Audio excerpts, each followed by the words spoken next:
Land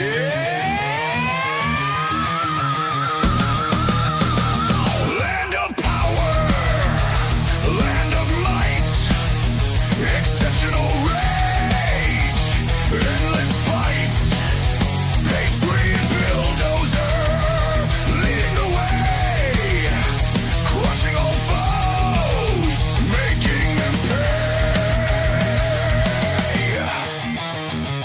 Flag in hand,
Shit. Mother. You know what? If I'd look at the chat, why am I not seeing Rumble? Damn. Well, hi, everybody. It's time to celebrate. If I would not boomer it, I boomered hard. So fucking hard just now. But anyways, welcome to the Dozer Den, everybody. Good to see you. Good to see you. I don't know why I'm not seeing Rumble chat on my studio here, so just one moment and I will fix that. Maybe. Studio, what are you doing? No. It is only showing YouTube. Huh. Well, I can see it on the phone over here. Thanks, guys. Thanks, guys. To the one person watching on YouTube, because that's the only chat that I'm getting right now. Thank you, Trader Todd. I appreciate you. I appreciate you. And I guess I will try to keep an eye on the live chat over to the side, because Rumble Studio is having issues tonight, guys. It's having issues. Not sure why. Maybe it needs a refresh. Let me check real quick. But welcome to the Dozer Den, everybody. We have reason to celebrate. Let's do it again. Take two.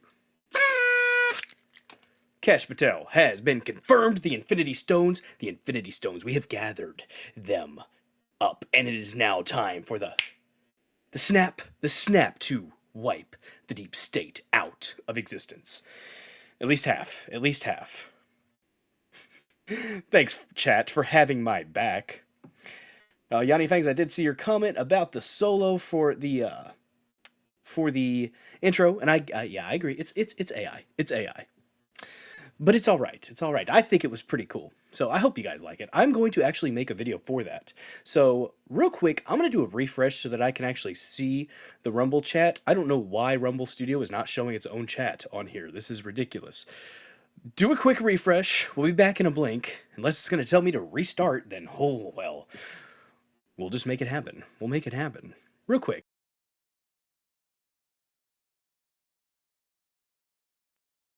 Back. I wonder if you guys are back, though. Let me look. This is ridiculous if it's not going to show Rumble. I'll just keep it pulled up over here to the side if it doesn't. So, I see comments. So we got Gene Bondano, we got Pulled McGroin, Miss Minnie Mel. I see Yanni Fangs, Demon's Wrath, Mr. Scott Awesome. Awesome that you guys are here. I think I saw Red Pill. What's up, Kang? Good to see you, buddy. Good stuff. I'm seeing comments. Oh, yeah, I was right back, Yanni Fangs. I was right back. What's up, Harry Toe 2? Good to see you. So what I'm going to do is, since Rumble Studio is being late and gay, I'm going to pull up the chat over here so that we can actually keep an eye on the chat, because I do not want to lose track of what's going on in the chat, because you guys are what makes this show special. Extra special. Like, not helmet special, but, you know, the other kind of special. I appreciate you guys. So I want to make sure that I am able to keep an eye on what you guys are saying, because apparently Rumble is struggling to actually show the live chat. Not sure what that's about. But, alright, there we go. So I see Tulip McGroin, good to see you. Harry Totu, I think I said hi to everybody. Demon's Wrath, if I didn't say hi, hello there, how are you doing?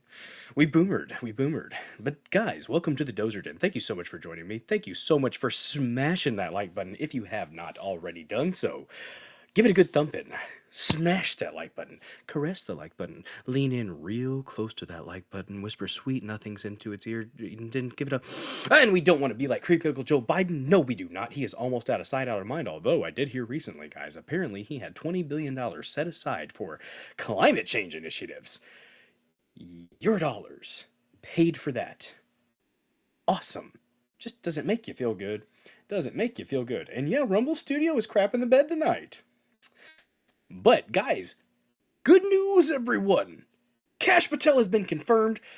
We're gonna celebrate, guys. We may go ahead and we're gonna have to break it out. We're gonna have a celebratory drink whenever we get into the topic, or here in a little bit. Some Woodford Reserve. I'll give you a little bit of ASMR, cork popping here in a little bit. Got my shot glass ready, because it is a good evening. It is... We are celebrating. Celebrate good times, guys. Celebrate good times. Guys, if you didn't know, I stream Mondays, Thursdays, and Saturdays at 9:30 p.m. Central. Probably going to start adding Tuesdays in there as well. So we might be a four nights a week show here in the Dozer Den. If you have not shared this out with your friends, family, loved ones, ex-girlfriends, boyfriends, these are them friends. I'm not judging, guys. As long as you leave the animals and the kids out of it, I don't care. As long as it's consensual and it's between adults, you have yourselves a good time. Share it even with a lefty friend that you, or a lefty acquaintance that you don't, that you want to bug. Go ahead and do that. Do that. Have a good time with it. Maybe it'll, you know, get them a little bit riled up. Who knows? Who knows? I've got to try to figure out this chat thing. I'm so upset with this. So let's do on and off. Maybe that'll make it start popping up. We got the viewership stats. We got the donation banners will pop up. The live chat is struggling to show up on the stream, though. Well, I do apologize. Maybe it's because, guys, I'm streaming to so many platforms tonight. Maybe that's the struggle. Maybe that's the issue. I will do my best to keep an eye on what you guys are doing over there. What's up, Killdozers? Codpiece. Shared it out. Watching hockey. We'll try to come back in a bit. Hell yeah, Sterling. Thank you so much. Killdozer Codpiece, I mean. Excuse me. Excuse me. I got to get it right. I got to get it right, guys. Appreciate anybody who may be joining us from the dot wins. Much, much appreciated, guys. You guys are freaking awesome. See, we had 13 likes already. Hell yeah, guys. Hell yeah. You guys are rocking it tonight. Rocking it. Gene Bondano. No shit. Oh, no. The struggle is the friends we had along the way. Yes. Yes, indeed, Demon's Wrath. Excellent. Oh, Sterling, you missed it. I boomered at the start. I did a whole intro. Blew the little kazoo thingy. Little party blower. Whatever you call that. I don't know, party blower, is that the word? Ugh. Seems kind of dirty. I don't know. Oh my gosh, was there a Rumble rant? Let me see. Harry Toe 2. Oh my goodness, thank you so freaking much. $5 freaking. Get into the topic and take a shot. Well, damn. Harry Toe 2, if you insist. If you insist, with a Chadley $5 Rumble rant. I can't bring it up right now, though, for some reason, because Rumble Studio is crapping the bed. They've been doing some updates, guys. They've done another update. They pushed it out, I think, recently, or they're in the process of doing so. So I actually didn't even see that in the chat down here. Did I? Yep, there it is. Okay, so I'm just going to do my best to keep an eye over here. You see me flipping over there to look every now and then? Well, you guys do distract me from time to time because, guys, you make this show happen. You make it what it is, and I appreciate the heck out of you guys. I do see that the live chat is not the numbers are not adding up, but that's okay. We have 33 people watching, 13 likes. Let's get some more. Let's get some more. More. 19, hell yeah, guys, look at you all, freaking rocking it, Killdozers, dozing your way onto that like button. I appreciate you, appreciate the heck out of you. Party blower, you mean your sister in high school? Holy shit, Yanni Fangs, shade thrown at your sister. Alright, so, $5, since I was going to go ahead and take a shot anyways. So Harry Totu, didn't have to be a $20 shot. Guys, on Saturdays, I typically will do this little thing, I'll mention it once or twice a stream, that for a donation of $20 or more, or for gifting 5 subs to the channel, I will do a shot. But that's only on Saturdays. We don't do that on the weekdays, because I have a day job that I have to do, guys. Believe it or not. And, guys, really quick. You see it? You see it? It's coming back. It's coming back, guys. Yeah. Slowly but surely, the beard will grow. The beard will grow. What's up, Neurodivergent One? Good to see you, buddy. Sam Duty. Will it share the screen? Well, yeah, it would. You know what? I could share the screen whenever we get a Rumble rant. That's, you know what? Yeah, we could do that. Thanks, Sam Duty, for the suggestion. So, you'll see me looking to the side with the horrible, horrible freeze frame. Make sure that I am able to keep it up. There. That makes me feel better about myself. There was a Rumble rant. Boom. Harry Toe 2. $5. Said, get into the topic and take a shot. Cheers. Well, alright then. I'll stop talking about it then. Thank you so freaking much. So freaking much. Oh, the chat, the chat. But you gotta have me up for a little bit at least. Just a little bit. Just a little. You gotta see the face a little bit, guys. But the beard is back. Troon worthy. Demon's Wrath. Shit. Oh my god. Harry Toe 2 with a like. Subscribe to this channel. Or you're not cool. Well, If you can subscribe to the channel for a mere $5. $5. See right there, Harito Dude at a $5 Rumble Rant. I do believe he subscribes as well. I need to keep track of who my monthly subscribers are. To all my monthly subscribers, thank you for your continued support. I sincerely appreciate you. You help keep the lights on. Appreciate the heck out of you. I just got some Rumble Bucks today. Used some of it to go get some pizza for the family. We had ourselves a little pizza night because... Wait a second. Are you guys ready? We gotta interrupt. We gotta interrupt my sentence here. Ooh. Did you hear it? That's your whiskey ASMR. We'll do a little bit of a pour right by the mic. Oh, here it comes. Yes. Yes, indeed. Cheers, guys. Cheers. For Kash Patel has been confirmed, and the Infinity Gauntlet is going to be used to snap out at least half of the deep state from reality. Because we're probably not going to be able to get it all done in 4 years, guys. Just going to be completely honest. We probably will not be able to get it all done in 4 years. But we're going to get a lot done, damn it. We are going to get a lot done. Entropy Nomad! Hello, good sir. Thank you so much for joining this episode of the Dozer Den. If you have not shared this out with your friends, your family, your loved ones, all those that you know, share it to all the streaming platforms that you may know of. Guys, good news. We are streaming to Rumble because we're proud Rumblers here. Streaming to X tonight for extreme content. Streaming to Locals. Oh my goodness, yes! Oh yes, we have a $10 Rumble Rant, my goodness, thank you so freaking much for the support. Oh, we have to, you know what, for the current ones that we have had so far, for the recent donations.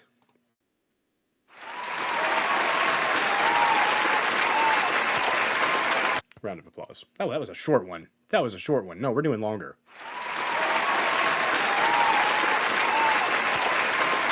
Well done, you all. Well done. I appreciate your support. Thank you so freaking much for that.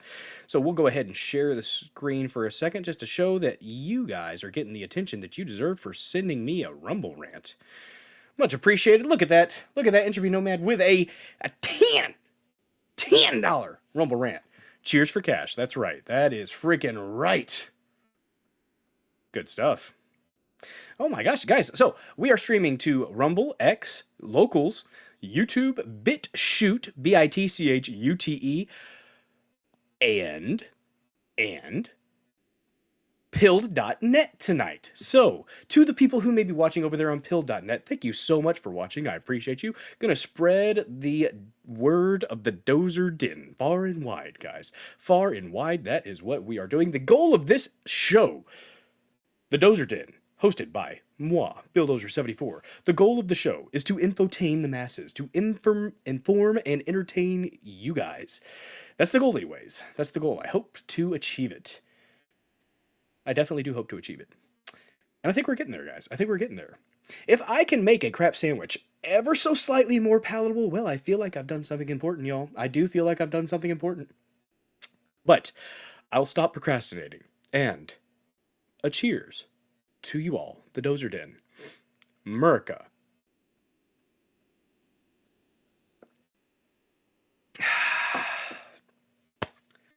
Oh yeah.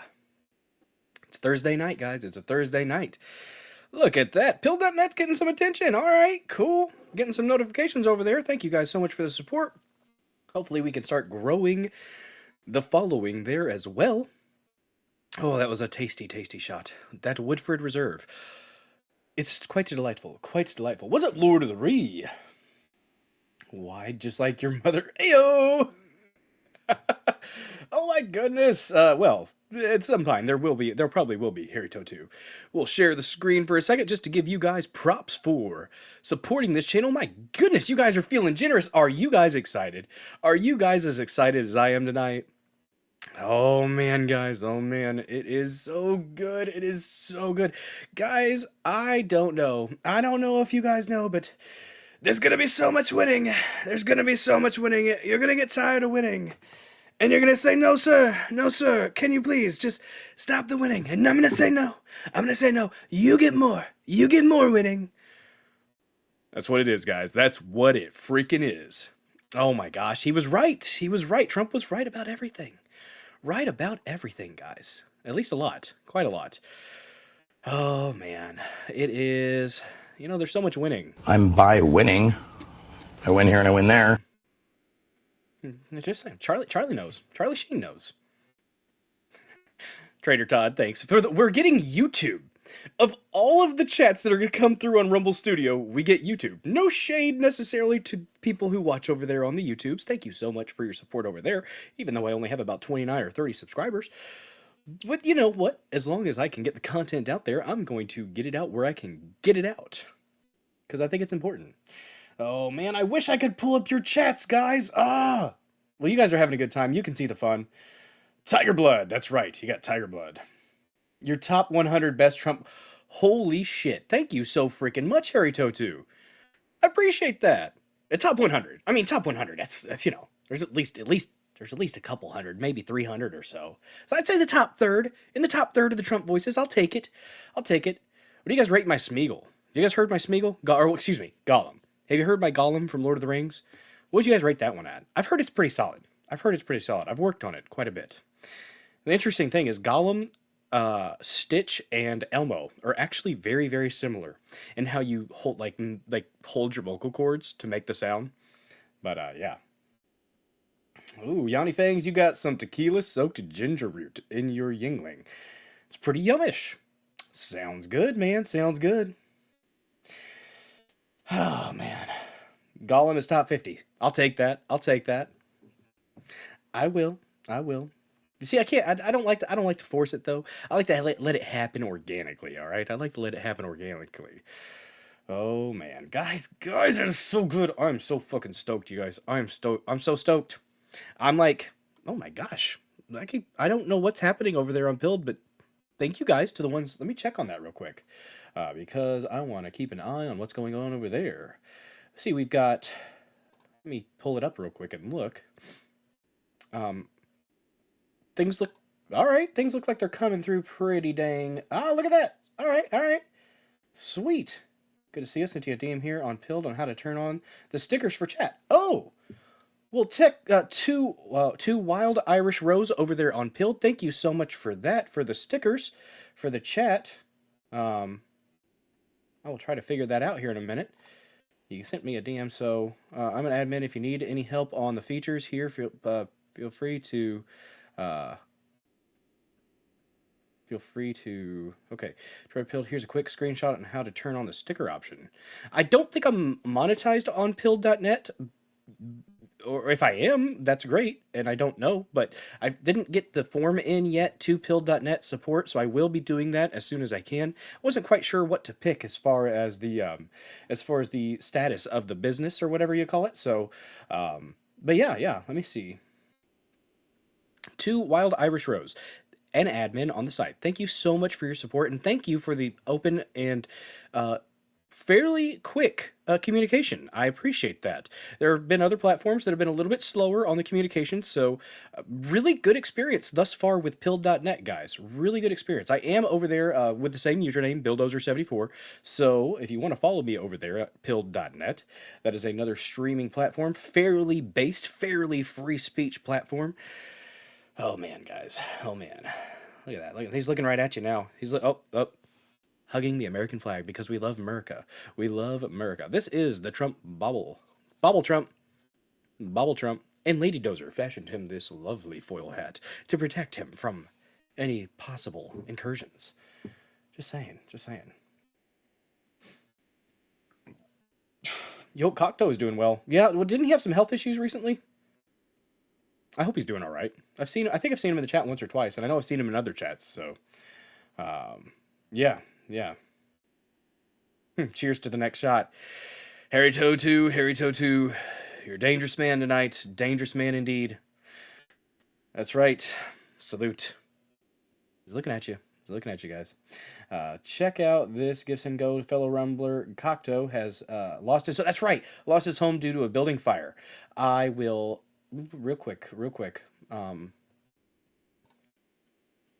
Go to stickers page on the left side, navigation bar, step 2. Once there's a drop-down menu in the top right. You will see open, closed, approved. If you set it to open, all stickers will be available in your chat. Okay, to a Wild Irish Rose. Stickers page on the left side in the navigation bar. And then there's a down menu. on the top right. We're doing some behind-the-scenes stuff, guys. Behind-the-scenes stuff, real quick. But before that, we will pull this up for you guys to look at, and you can screenshot it. You can do whatever you need to do. If you have the means, help a fellow patriot out. And if you can, it's right here, right over here. The chat's moving, but take a screenshot of the chat. It's right there. The link is there. If you screenshot it on mobile, you should be able to probably click on it and copy it, paste it into your browser. There's a Give Send Go right there. Thank you so much, Neurodivergent One. Neurodivergent One, you're a real one, buddy. Thanks for trying to help out your fellow chatters, your fellow patriots. And sometimes, guys, we are dealt a shit hand, and if you have the ability to help somebody make it through that in a more successful fashion, well, God bless you, and I'm glad that you were able to do so. So let's help out a fellow struggling patriot, and at least if you can't donate to the Give Send Go, share it out and spread the word for somebody who's encountered the proverbial shit sandwich that life will deal you every now and then. So Cocteau, prayers to you, buddy. Hope you're able to get things going and get things up and running. What's up, Mild? Good to see you, buddy. Mild, we're having issues with Rumble Studio. It won't pull up the chat as I want it to, so what I'm doing is whenever I get a Rumble rant or if something important happens in the chat, I am just sharing the screen like this, and we gotta jerry-rig it every now and then. That's what happens. Guys, if you haven't followed Mild yet, go ahead and do so. Mild, I forgot to follow your gaming channel, buddy. I screenshot it, though. I screenshotted it last night, and I will follow that when I don't squirrel and actually remember. But Mild's a good guy. Great content. Fun segments. At least the YouTube's coming up. Rumble Studio, what are you doing? Well, you go home, Rumble Studio. You're drunk. You're just focused on your ex. You're focused on your ex YouTube, okay? That used to be the platform for everybody. But now it's Rumble, guys. Rumble is moving on up. Let me try to figure out that pill.net thing real quick. So you got to go over to the stickers on the left. I see. Oh, there's stickers. There's a drop down. There are no stickers, favorites, settings, choose, and then open. I think that was it. I think I got it. Let me check the post again. To the Irish lady, the admin over there on pill.net. Thank you so much. I appreciate you. Mild on the gaming channel got his ass kicked by goblins. Well, in the spirit of diversity, you should have said thank you and acknowledged your privilege, okay? The goblins deserved the chance to whoop you, okay, Mild? Take your lashings and move along. Acknowledge your privilege, sir. Oh, man. What's up, Sanglant86, the lone supporter on Locals? Appreciate you. We do have like 10 members on in the local community. The dozerden.locals.com, by the way. The link is in the description of this video, and there is also a Discord channel, guys. That's starting to grow a little bit. I love to see it. We have some awesome people posting some awesome news stuff every now and then and just sharing some things. There's memes, there's outdoorsy stuff, there's gun stuff, there's meat stuff, there's health stuff, there's exercise stuff. Lovely mod in the chat. Thank you so much, Trish. I appreciate you. We're having issues with Rumble Studio. It won't put up the live chat, so let's see. Thank you so much. It was two Wild Irish Rose, and I think we've got it figured out. I think we did, anyways. Let me look really quick here. Look at my messages again, just to make sure. So, a drop-down option to the right, you'll see open, closed, approved. If you set it open, all stickers will be available. Okay, so we should be good there. Cool. Let me check and make sure, because I'm going to give people attention where they are, because, guys, I don't care where you watch, as long as you are watching this show and sharing it out and spreading the word of the Dozer Den so that we may infotain the masses. Well, I appreciate the heck out of you regardless. Look at that, always in Texas over there in the chat on pill.net. All right. I can be monetized from day one. Well, that's nice. I thought I needed to get the Ah, welcome to the party, pal. Hell yeah, hell yeah. Maybe whenever Rumble Studio gets their stuff straight, because typically they'll pull in the chats from all the different platforms. And I stream to Rumble, X, Locals, YouTube, BitChute, and now Pill.net. So multiple different platforms, trying to spread the word as far and wide as possible. All right, the green kind, violent ones. Oh my, what are we talking about? Who's violent? Literal vampire pot-belly goblins are hobbling around coming after us. A spirit gets close to that evil and I feel it go ah, ah, ah. We're such self-centered crap, we don't even notice hell itself rising up against us. God, I love that song. Shit. You guys got me singing. I blame you. I blame you, Sanglant. I think it was Sanglant. That's who I should blame. Yeah. Nope, it was Neurodivergent one. Neurodivergent one, it's your fault. You got me singing. You got me singing. I love that song. Yes. Yes, indeed. Oh, man, guys. But that's going to be the first topic. We're going to celebrate. We're going to have ourselves a good time talking about Kash Patel. We're going to play some clips. We're going to play some people freaking out crapping their fucking pants talking about cash coming in. Guys, we need a cash of money. Right here, right here. Cash of money. We got it. We got it. Says, Take America Back 2024. Just saying. We got cash. Cash of money. It's going to be a good time. It's going to be a good time, guys. I think we actually have a chance. We have a chance to make the FBI great for once. It might have been great at some points in the past, but typically it was supposed to be a temporary government organization. So that, along with the CIA, my anarcho-capitalist leanings, say that we should probably just go ahead and abolish it. But if we can get somebody in there who's going to be doing good, well,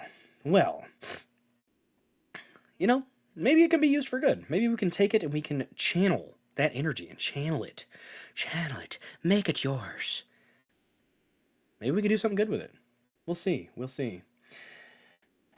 Do I got the dance in my pants yet? Oh, you know, Singlet, I'm not sure what you're talking about. Is it the thing with the South, like the African band? I forgot. I think I watched it at one point, but I was very sleepy. The FBI was best when Mulder was in it. You know, Entropy Nomad, I agree. That is when Fox Mulder was in the FBI, and then they unceremoniously removed him from his steed. It wasn't cool. It wasn't cool. That's cool. I really love support on Pill.net. My first stream over here. Thank you so much for that. I'm really glad it worked. Oh my god, we have 79 impressions already over there. Cool. Cool. Looking forward to growing over there on that platform as well. Oh man, guys, I started watching the OG X-Files. I did, and then I got distracted because, guys, if you've seen me squirrel here, guess what? It happens in real life as well. A lot of the times with series, books, tasks, I'll do a little bit here, then I'll do a little bit there. We do a little bit of weaving. We weave in, we weave out, and then we come back and we talk about the topic. I just tell you, sometimes weaving makes it a little bit more interesting. Indeed. Speaking of Somalis, have you been following the Minneapolis Food for Children scandal? Oh my god, no, Mild. That sounds awful. Maybe, are you covering it on your channel? Maybe people should check you out and see what type of coverage and intention you have given that topic. But I will look into that. Somalis and... Anytime I think about Minnesota and Somalis, I do have to mention that Ilhan Omar married her brother. She is a brother lover. Now, okay, that's a little bit of a stretch. We don't know that there was any interaction in that type of way between her and her brother. We don't. We can make assumptions, but we don't know that for sure. Probably just immigration fraud, guys. Probably just immigration fraud. Hopefully no incest. Hopefully there was no incest, guys. Just saying. Just saying. But Ilhan Omar married her brother. Yeah. Food for children. Oh my goodness. That sounds awful, Mild, but I will look into that. That might need a deep dive. Guys, I made a mistake earlier. I got in a argument with some idiots on Facebook about abortion. I did. And I shouldn't have done it, but I did. And, I don't respond to beta males very, very well. I will call beta males out and tell them they're a bitch to their face, or at least online when needed. And I'll tell it to their face, too. You want to have a conversation face-to-face about it, guarantee you won't be a condescending little fucktwat to me. And if you are, well, then I'm going to be a fucking asshole to you. That's just how I roll. Treat me with respect. I'm all about having conversations with people that I disagree with. As I've said it once, I've said it 1,000 times. As iron sharpens iron, man sharpens man. Proverbs 27:17. That is what I feel like is important to share. It's important to live your life by that. Because you can sharpen yourself. You can refine your discussion points, refine your perspectives, and be a little bit more eloquent in how you express them when you are faced with somebody who is going to challenge you and cause you to express them succinctly. So, seek that out for sure. And I do. I mix it up. I do mix it up. But there are certain individuals that there's really no point. There are. When it comes to the abortion thing, it's a hot topic. It's a very hot topic. But when you throw out some facts to them, when they're talking about the man who phenomenon, or those individuals who, might have died because of, a really stupid doctor. Because guess what? Just because you're a doctor doesn't mean you're a god. Deference to authority has gotten this country nowhere, especially over the last 5 years, guys. That logical fallacy, the appeal to authority, that has gotten us in some serious trouble over the last 5 years. And when somebody says, "Oh, my wife's a doctor," my wife's a doctor. Trust me, guys. My wife's a doctor. When they say something like that, or a physicist, or whatever, and they talk about, "Oh, definitively, well, since my wife's a physicist or a doctor, she says that life didn't begin into conception." Well, if you're going to be completely black and white and autistic about it, yes, absolutely. Life does, that's when the spark of life, if you look on, when a sperm enters the egg, there is a literal flash of light. A literal flash of light. So if we're going to be completely objective about it, life does technically begin at conception. That being said, I really hate it, but rape, incest, life of the mother, I understand those if you do it before a certain point. Do it before a certain point, though. Once you get to a certain point, just have the fucking kid. Give it up for adoption. That baby didn't do nothing to you. That baby didn't do nothing. Yes, it came from a horrible circumstance. A very horrible circumstance. But it doesn't mean you need to kill the child. It doesn't. So, and the whole life of the mother thing, people are like, "Oh, people are dying because of this." Only in those circumstances where a doctor is clearly demonstrating malicious interpretation of the law and thereby enacting malpractice on that mother that should have received life-saving care.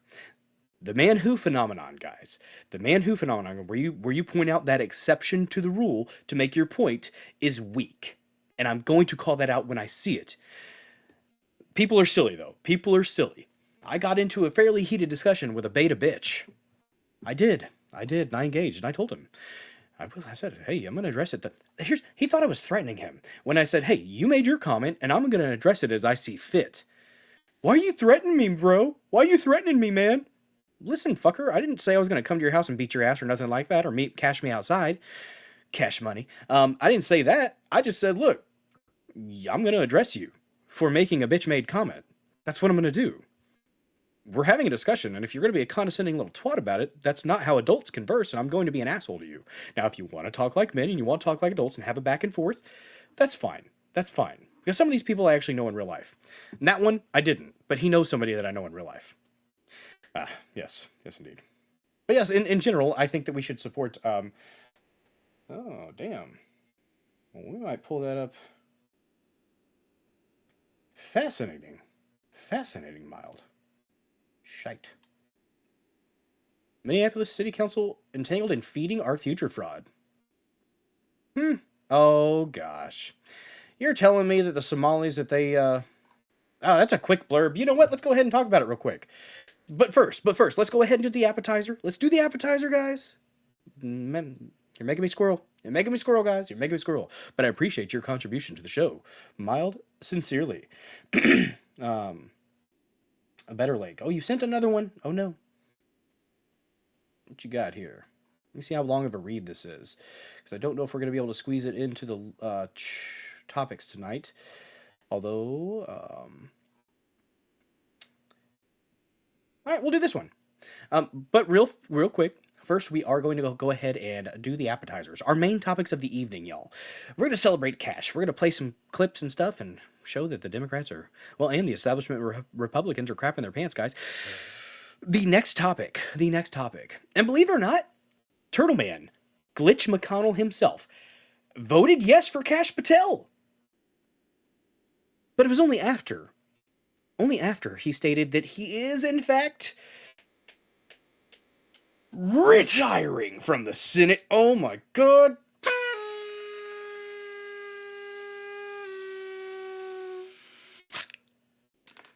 Holy crap, guys. Glitch McConnell is finally fucking retiring from the Senate. Celebrate good times. Come on. Yes. I'm so excited. And I just can't hide it. That's right. We're having a good time night. We're having a good time on a Thursday night, guys. Yes, the old fart is indeed leaving. Turtle Man is getting ever closer to being Turtle Stew, guys. He is going to be out of there. Fishman 420. Cash is king. That's right. We have cash. We have a little Bobble Trump. I got my dollar bill. We not along in agreement. Thank God, cash has been confirmed. We have 3 for 3, guys. We have the Infinity Stones. Snap with the deep state.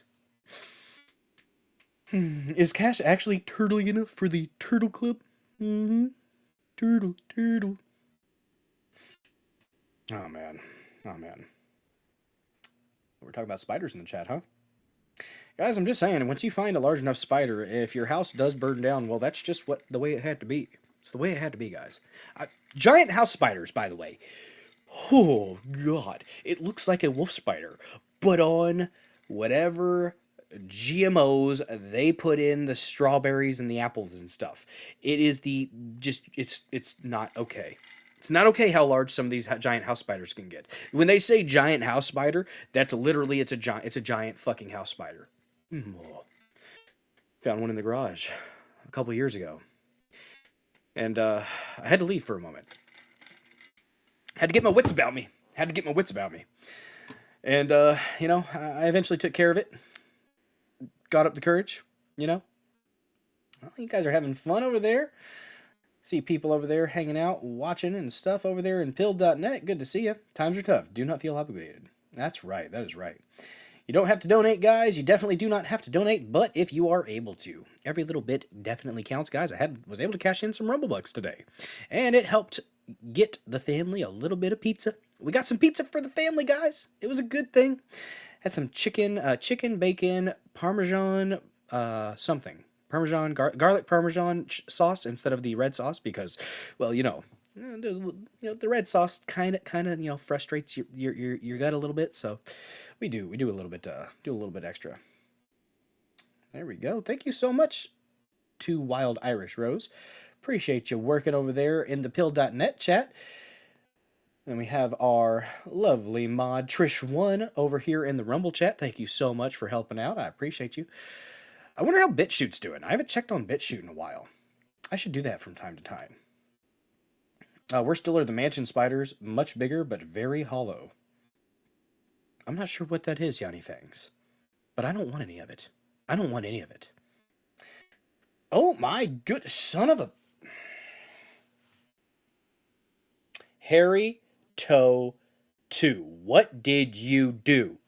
Look at this Chadley individual. Oh my gosh, you guys are having a good time, aren't you, tonight? You guys are feeling just as happy as I am about this. Look at that Harry Totu with 5, guys. Count them. 1, 2, 3, 4, 5. Gifted subs. Hell yeah. Thanks, man. Thanks, Harry Totu. I appreciate you, dude. That's so freaking kind of you, man.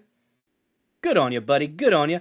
Who's going to get those gifted subs, guys? Who's going to get those gifted subs? We'll see. It'll pop up as the chat moves along throughout the night. Guys, if you are not following this channel, what are you doing? Give it a good follow. Are you not entertained? I'm trying my best, guys. I sang for you earlier. I did. A few times. Because we're happy. We're happy, guys. It's a happy day. Oh, happy days. That's right. That's right. Get a little gospel. Get a little gospel. When Jesus walked. That's right. That's right. Oh, just one-upping the house spider. Ignore you. You're serious. It's okay, Yanni Fangs. You can one-up my house spider. That's all right. I understand. Sometimes you gotta do that. Sometimes you gotta do that. Freaking great, Harry Toe 2. 5 gifted subs, and I guess that means I probably should go ahead and do a shot. Or at least a sip. I'm gonna pour a shot. That's what we're gonna do. We're gonna pour a shot. It's a Thursday, guys. My first meeting isn't until 9, though, so I mean, you know. Oh, wait. I messed up. Let me bring this down here. Bring this down. Harry Toe, I would hope that you would get one of those gifted subs. My goodness. You need access. You need access to those lovely, lovely subscriber-only emotes, guys. There are a plethora of lovely subscriber-only emotes. You'll be able to see them in the chat on your device, but you won't be able to see them up over here tonight because Rumble Studio has crapped the bed. It happens. Okay, so rewind. Let's do this again. You ready? Oh, goodness, did you hear that cork pop? That's what we're talking about, guys. We'll do a pour. Look at that. Happy skull. Oh, that was a little bit much. That'll be all right. We'll sip on that one. Because it's not a Saturday stream, so we're not necessarily going to be doing all shots tonight. But there will be drinks involved. Oh yes. Don't worry. I'm gonna sip this one because I do like sipping Woodford Reserve. We'll do a little pinky out.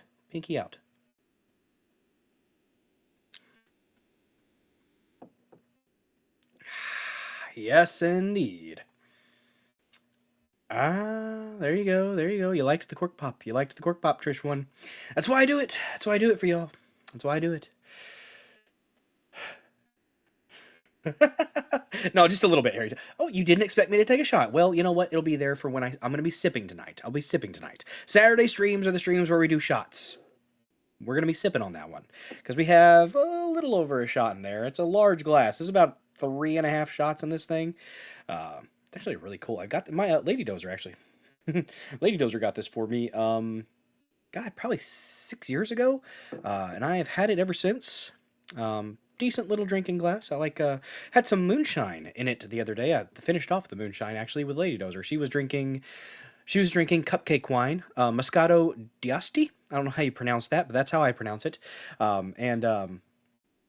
She was sipping on her wine, and I had myself a rather full shot glass. This thing was pretty full of the moonshine that Sugarland Shine, which is pretty much just syrup, to be honest. Pretty much just syrup. But it was really good. Cool shot glass. Well, thank you. What's cooler, cork popping or sabering? I don't know what that means. I have a poor, innocent little mind here. But yeah, we're going to celebrate the fact that McConnell is retiring as well. Next thing, guys, we have on the list, we're going to go ahead and do a watch and react to the Trump interview. The Trump-Musk, they were a tag team. Billionaires working together. With Sean Hannity, the fucking Wallbanger. I don't like his interviewing style because he talks too fucking much. And I say that as somebody who talks a lot. So, we'll give it a shot. I haven't actually watched it yet. I've just seen some of the links, or some of the clips. But I think it's going to be important to watch because they've, they're up to a lot of things right now. They're working on helping make this country great again. Oh my gosh, this chat. Harry Toe, have you not been gifted one of your own subs yet? This is sad. The chat is pretty fucking red though, guys. Hell yeah. Thank you guys so much. Appreciate you. Glad those of you who have that beautiful shade of MAGA red across your names are able to have a good time with those emotes. I spent hours on those emotes, guys. Like an hour and a half, 2 hours. At least 2 hours. Let's see, 3 people have red-pilled my topic over there on pill.net. Hell yeah, guys. Glad to see the support over there. Wonder how you do a refresh, though. That's my question. Because I'm sure we've had... Let me check my notifications. Oh, she tagged me? Cool. Thank you so much, 2 Wild Irish Rose. Start getting, see, Lone Star, 3 others took the red pill. I like the terminology over there, guys. Took the red pill on a topic. Nice. You can take the red pill or the blue pill, I think. Solid. And I got a follow there. Let's Go Brandon was 6 days ago. Had something that I liked. All right. Cool. Guys, it's a new platform, and we are on it. Yeah. You haven't seen any of the gifted subs given out yet. Yep, because everybody's already got a gifted sub that's in the chat right now. If we get more people in here later, hopefully they will start getting divvied out. At least I hope so anyways. You would think that it would have gone out to the person who actually gifted it. That's just not nice. Come on, Rumble. Come on, help Harry Toe2 out. He helped. Freaking appreciate the support, though, sincerely. To those of you who are able to donate to the Dozer Den, you don't have to do that, and it freaking amazes me that a small channel like myself gets that type of support, and you guys are freaking awesome for it. I appreciate the heck out of you. If you are unable to donate monetarily to the Dozer Den, I completely understand. Guess what, guys? I, too, am a broke bitch. I am in a giving profession, and a lot of the giving professions don't pay that well. So, I understand. I do. Here's the great news. If you want to support this channel in an awesome way, like this stream, like the channel, share it with your friends, your family, your loved ones. Ex-girlfriends, boyfriends, Caesars, and friends. Like I said, I don't judge. Share it with a lefty just to piss them off, because why not? Have them listen to Bill Dozer rant and rave about things that they definitely probably don't agree with. Commenting in the comments section, reposting if you're here on Rumble, because when you repost on Rumble, guys, all the people who follow your channel on Rumble will be able to see that in the repost tab when they click on it. So that is important as well. And like I said, commenting in the comments section apparently helps the algorithm, helps get this show more eyes. And you know what? That's the big thing. Putting out content that you, the audience, want to come back for, that you appreciate, that you get something out of. Because yes, the numbers are nice. The numbers are awesome, and I'm glad for the support. But I want to do something that you guys actually want to come back to. So, that is the goal. All right. See, Freddy Blues, good to see you. I haven't seen you in the chat before. Welcome. You might be new here. To all the followers that we have gained since a little earlier today, we had quite a few actually from, I think, the Watchers, Robert Govea's chat. I just threw a little $2 Rumble rant out there and mentioned the show, and damn it, we got quite a few from you guys. You guys are freaking Chadley, and I appreciate all my new followers and the people who stick with me. We are at 682 followers, guys.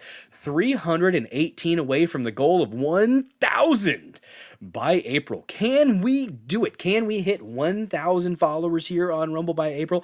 Guys, I think we can. At the rate that we're seeing an increase, I think you killdozers here in the Dozer Den have the ability to make this channel grow at an exceptional rate. But let's go ahead and real quick, Sam Duty, you son of a bitch.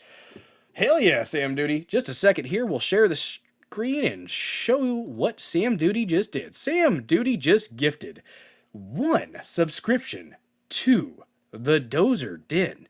Absolutely Chadley of you, sir. Thank you so freaking much for the support. It means the world. Sincerely, it helps out. Not gonna lie, every couple weeks when I can cash out a little bit, it freaking helps. So I appreciate the heck out of y'all. I sure freaking do. All right, so we'll stop sharing that. And then let me give a shout out to our new followers because I feel like it's important. Let's see what we got here. What we got is Bob JJJ.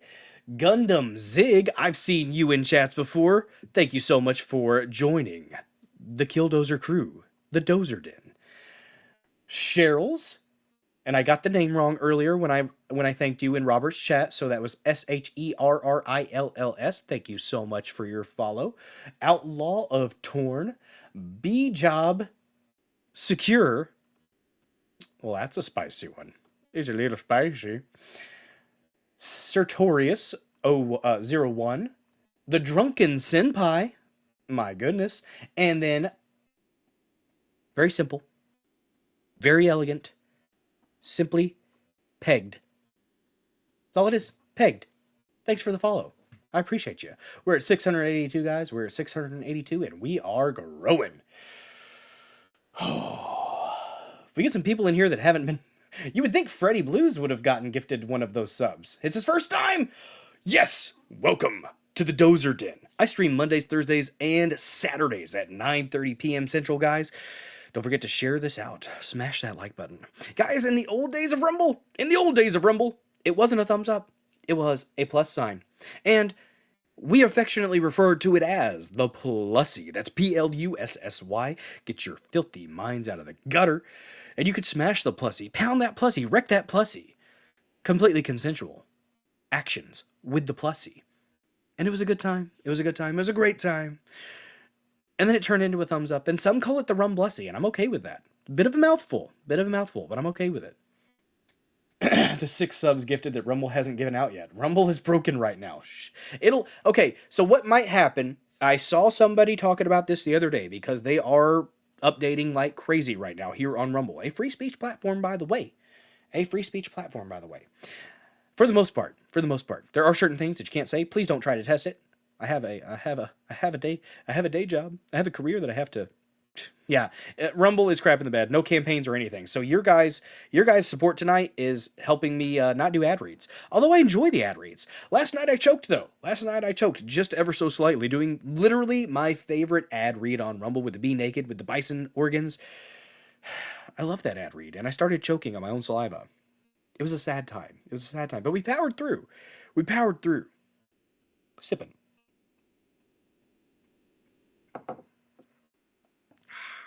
Oh, Lady Dozer decided to include the duck. She has named the duck. JJR, I think, asked the other night if the duck, cow duck, had a name. King Quackerson. I thought it might be a girl, but apparently it's a male. It's a male duck, and its name is King Quackerson. So, yes, Lady Dozer has dubbed the King Quackerson. It happened, and I'm okay with it. I am okay with it. The boxing glove was nice. You could, because, the whole, let's get ready to rumble boxing glove. It was sideways, though, wasn't it? Wasn't it a sideways boxing glove? I don't know. I think it was. Let's see. Our fourth topic, we're going to actually finish out the Mike Benz interview. So that's going to be the fourth thing. We are going to get to it tonight because I am going later tonight. Last night was a stream that is not typical. So oh my gosh, Freddy Blues, thank you so much for the follow. Hell yeah. Freaking 683.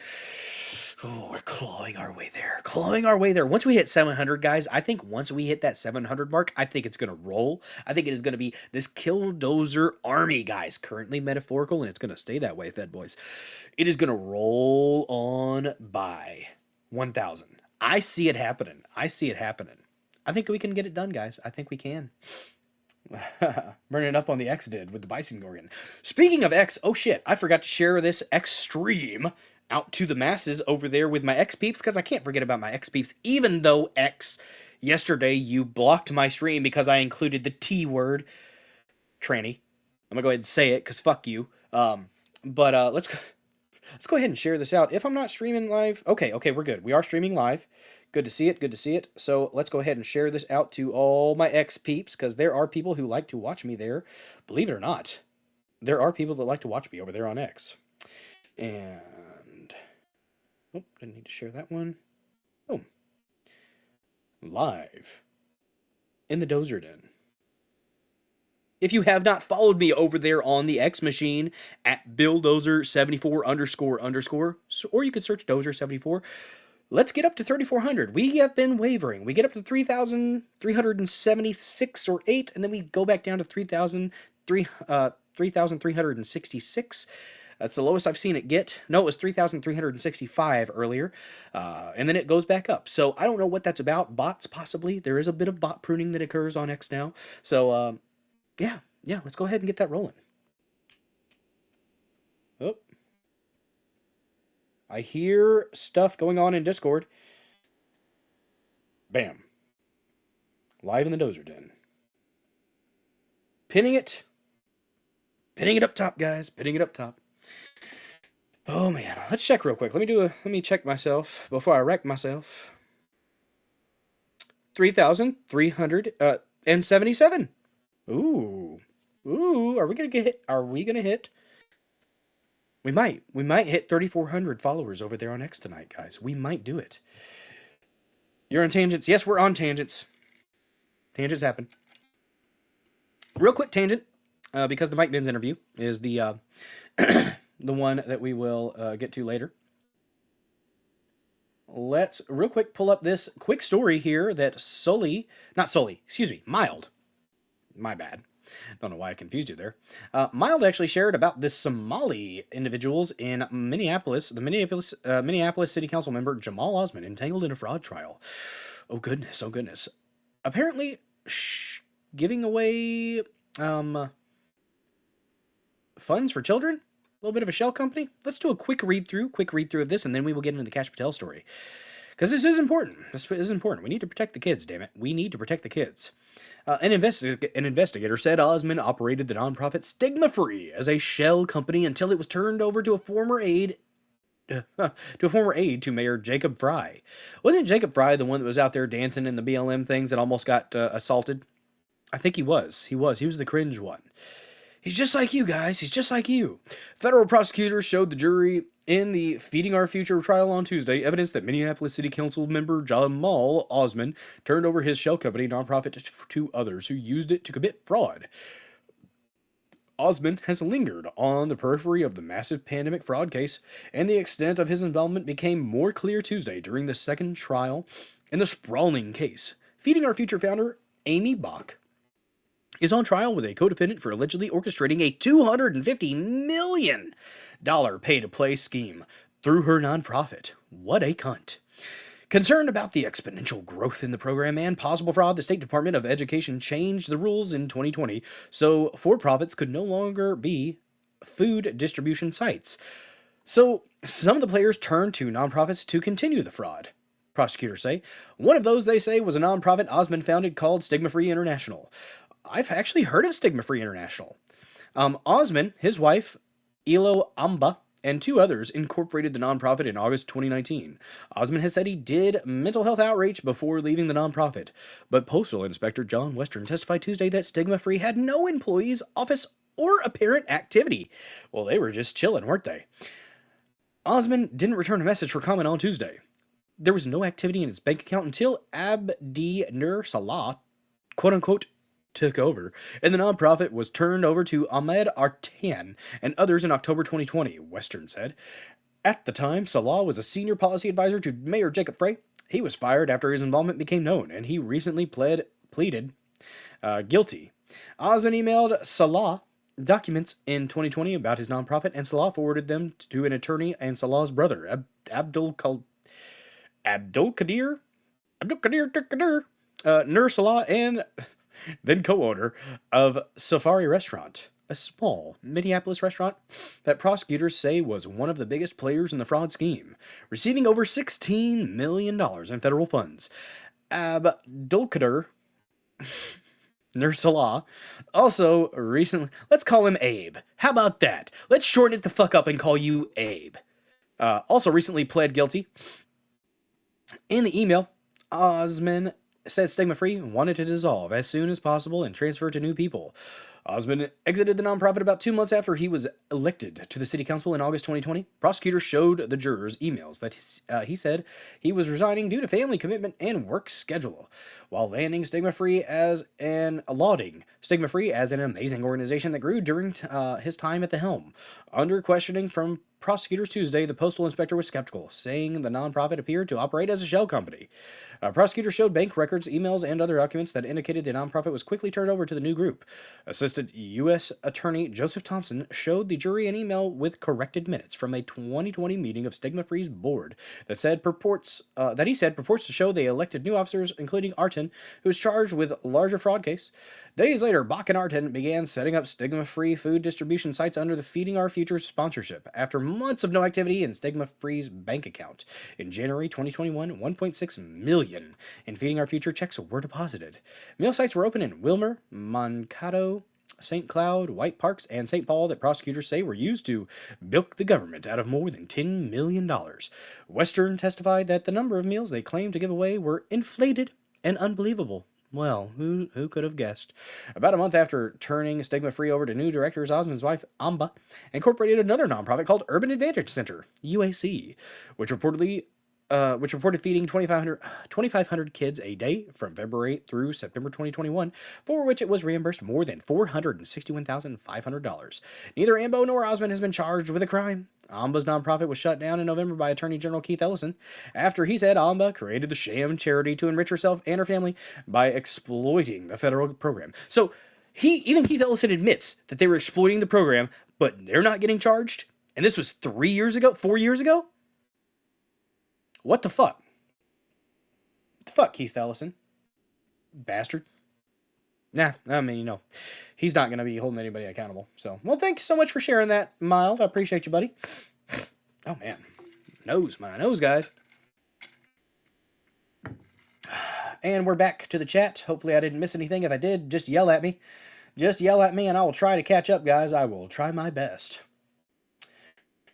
Oh, man. Well, there was a quick little story to get out the way. Now we're going to get into some clips because Kash Patel, Cash Money.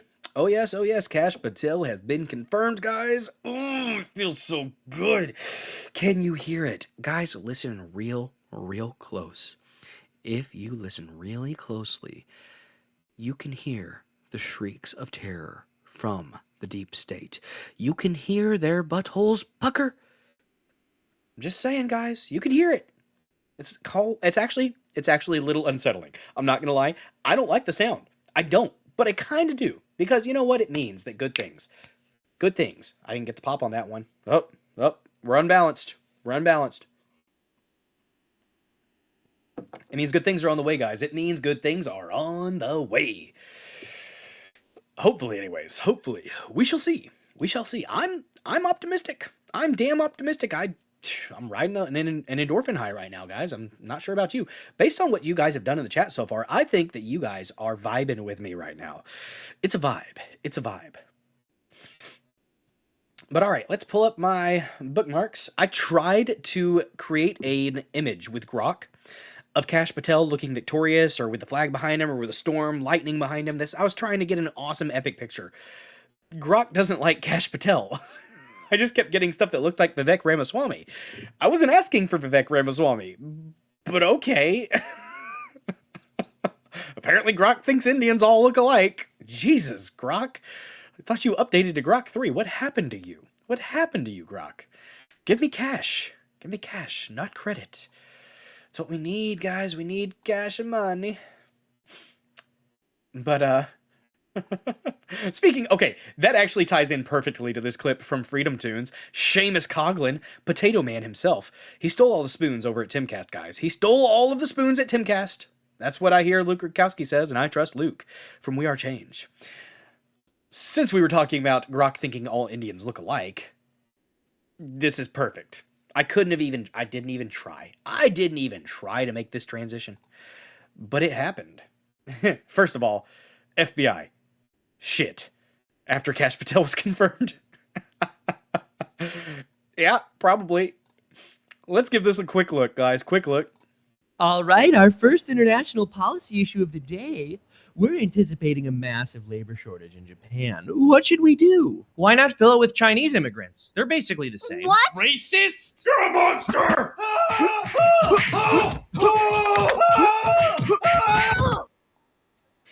Puerto Rico could use some more workers. How do we handle that? Oh, I know. Let's put a bunch of Mexicans there. Dude. Well, they're basically the same. Bastard! Racist! You are Hitler! No! Pakistan could use a GDP increase. What should we do? Don't. Let's fill it with Indians. They're basically the same. How dare you? Their culture matters. Demon! No! Back to hell! No!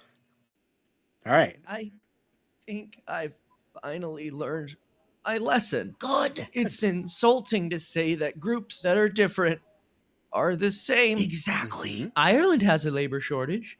Any ideas? Let's send a bunch of Pakistani immigrants there. All humans are basically the same. No, wait. That's offensive. Pakistanis are not the same as Irish people. That erases their culture. What? Racist piece of shit! Wait, what? How?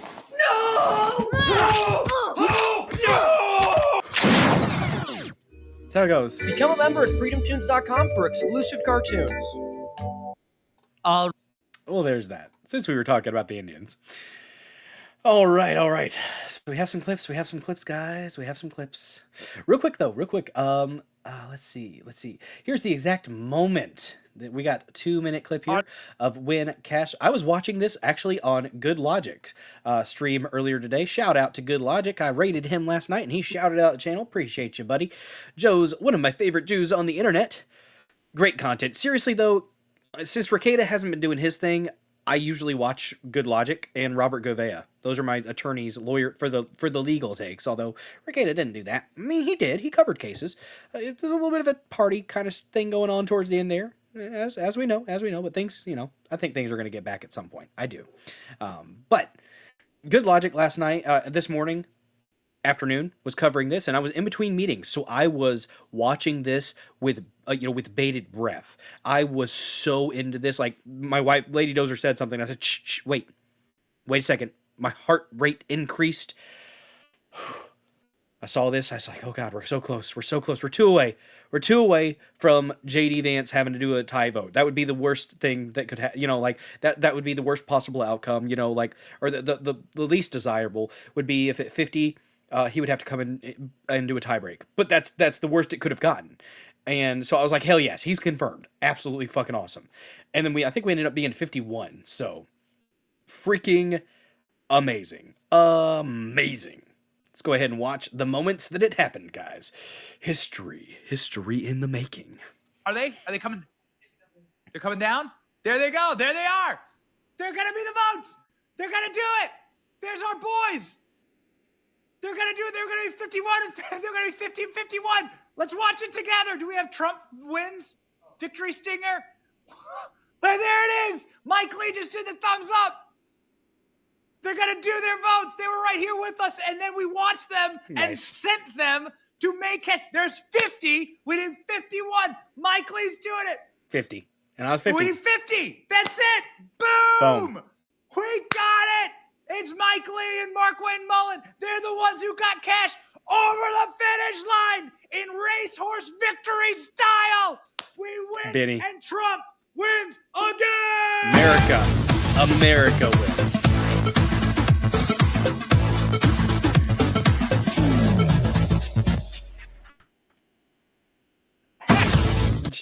We did it. Do a little. We did it, and it was our boys who Gotta do a did shuffle. it. Gotta do a shuffle. Our boys. Senator Mullen and Lee. That's it. We did it. We got Cash over the finish line. Your next Feels good, guys. Feels good, doesn't it? your new director of the FBI. Correction. Sorry, I've been saying that for months. Now officially for the first time, Cash is king, baby. Now Adam Schiff will need to get down on his knees and say, Mr. Director, oh, Mr. Director, on please, your knees. sir. Oh, please, can I have some more? This is them. This was what they put up against Kash Patel. Adam Schiff looking like a complete dork with pencil that neck sign. Look at that. This is what happens when you cut the Democrats' USAID. Yep. They can do nothing to stop this. Oh, they are crying. And Kash Patel is so your new hard. director of the FBI. Call him Mr. Director. Yes, I love it. I love the energy. That's what it's about right now, guys. That's what it's about. I think we had let me see real quick. Let me see. Here we go. What do we have here? This was a discussion actually that they had about it, but I think we're gonna do this one first. So this one first. This this was Benny again. I didn't actually watch this live, but I saw the clips later, and I appreciate them. This was Benny with Mark Wayne Mullen, and I followed Mark Wayne Mullen right after I saw this because hell yeah, dude, hell yeah. We got a little bit of a celebration here, a little bit of a celebration after the confirmation. This is getting out of control. Yep. Here we go. Ready? Okay. Yes! Spiked You it. did it! You actually did. You were the vote. You were the vote. Mike technically voted after me. So But you were the one that did 50. I was the 50th, yes. You did it. Solid. This is getting out of control. Spike. Yep. Those are not the shoes to do that in. Yes! Like it. You did Feel it. the power. You actually Feel the did. power, guys. Oh, yeah. It's the good energy. It's the good energy that we need. Here's actually a good post from Clint Russell, Liberty Lockpod. Make no mistake, there were dozens of Republicans that wanted to go against Trump's cabinet picks simply because their donors fear Cash, Tulsi, and RFK Jr. They didn't do so because you made it known that this would be a political death sentence. Political death sentence, Fed Boys' is asshole. You got them confirmed. Well done. He's talking to the American people. Yes, you guys, we said it last night, guys. They are paying attention now. They cannot hide from their bosses. We, the humans, okay, the people, they're not all lizards. They're not all lizards, all right? Some of them are lizards. Some of them are lizard people. Most of them, I mean, probably most of them, but some of them might still be people. They have not lost their humanity yet. But for the lizards, we're not talking about you. But guys, you guys, the people, for making posts online, for talking to your friends and your family, and you're just having these conversations about what this country needs to succeed. You guys are part of this. You are part of this MAGA movement, okay? You matter. Your voice matters. That's what we need to take from this. I think that is absolutely correct. I think our voice is mattering. Chat window is frozen. Well, hopefully not. Lord of the Ring, I see you. Can you guys still see me? Okay. Hi, Lizardy. Yanni Fang still sees me. We're still good. But sincerely, guys, we matter. We're making a difference right now. This is an administration that is listening to the people, and it makes the lawmakers that work for us actually pay attention to us. It's a good thing. It's a damn good thing. I'm glad for it. I am so freaking glad for it. Let me check over there on Pilled to see how things are going on the stream. Let's see. Oh. Nope. Not what I wanted to do there. I am still getting used to the platform over there, so it's a little bit wonky for me yet. But we have 7 followers over there on pilled.net. Cool. So we had 18 people have checked out the stream, 115 impressions. Not bad. And then, oh my goodness. Look at that. Yeah, you can gift subscriptions over there in Pilled. It's a thing. That's nice. To those of you over there in Pilled. Let's check on the X peeps. Make sure we don't have anyone hanging out in the live chat, because there is a live chat over there on X, so I want to make sure that we're not missing anybody. I don't think I have had much actually interact over there. What's up? We've got WS Hawks fan. Thanks so much for your support over there on Pilled. 3,379 followers over there on the X Machine, guys. Let me check and see if we've got any comments there in the live chat. Nope, not seeing any. That's all good. It's all right, guys. We've got more clips. More fun to look at here. Here was Schiff right before the confirmation. They was out in the cold. That little powwow that they had out there with the sign, "Block Cash Now." Old Pencil Neck, guys. If Pencil Neck Schiff is upset about it, then I'm here for it. I'm just saying. We cannot trust. This is someone who lacks the character to do this job. Someone who lacks the integrity Him talking about to do character, this right? job. We know that. Our Republican colleagues know that. The only qualification Kash Patel has to be FBI director is that when everyone else in the first Trump administration said, no, I won't do that, that crosses moral, ethical, and legal lines, Kash Patel said, sign me up. In the first Trump administration, as we are seeing in the second, You rise to the level of your sycophancy, and no one is a bigger or more dangerous sycophant than Kash Patel. This political hack does not deserve to be in this building. He can't do the job. He won't protect the public. He will misuse the resources of the Bureau. He will weaponize it against the... Wait a second here. Wait a second here. Am I frozen?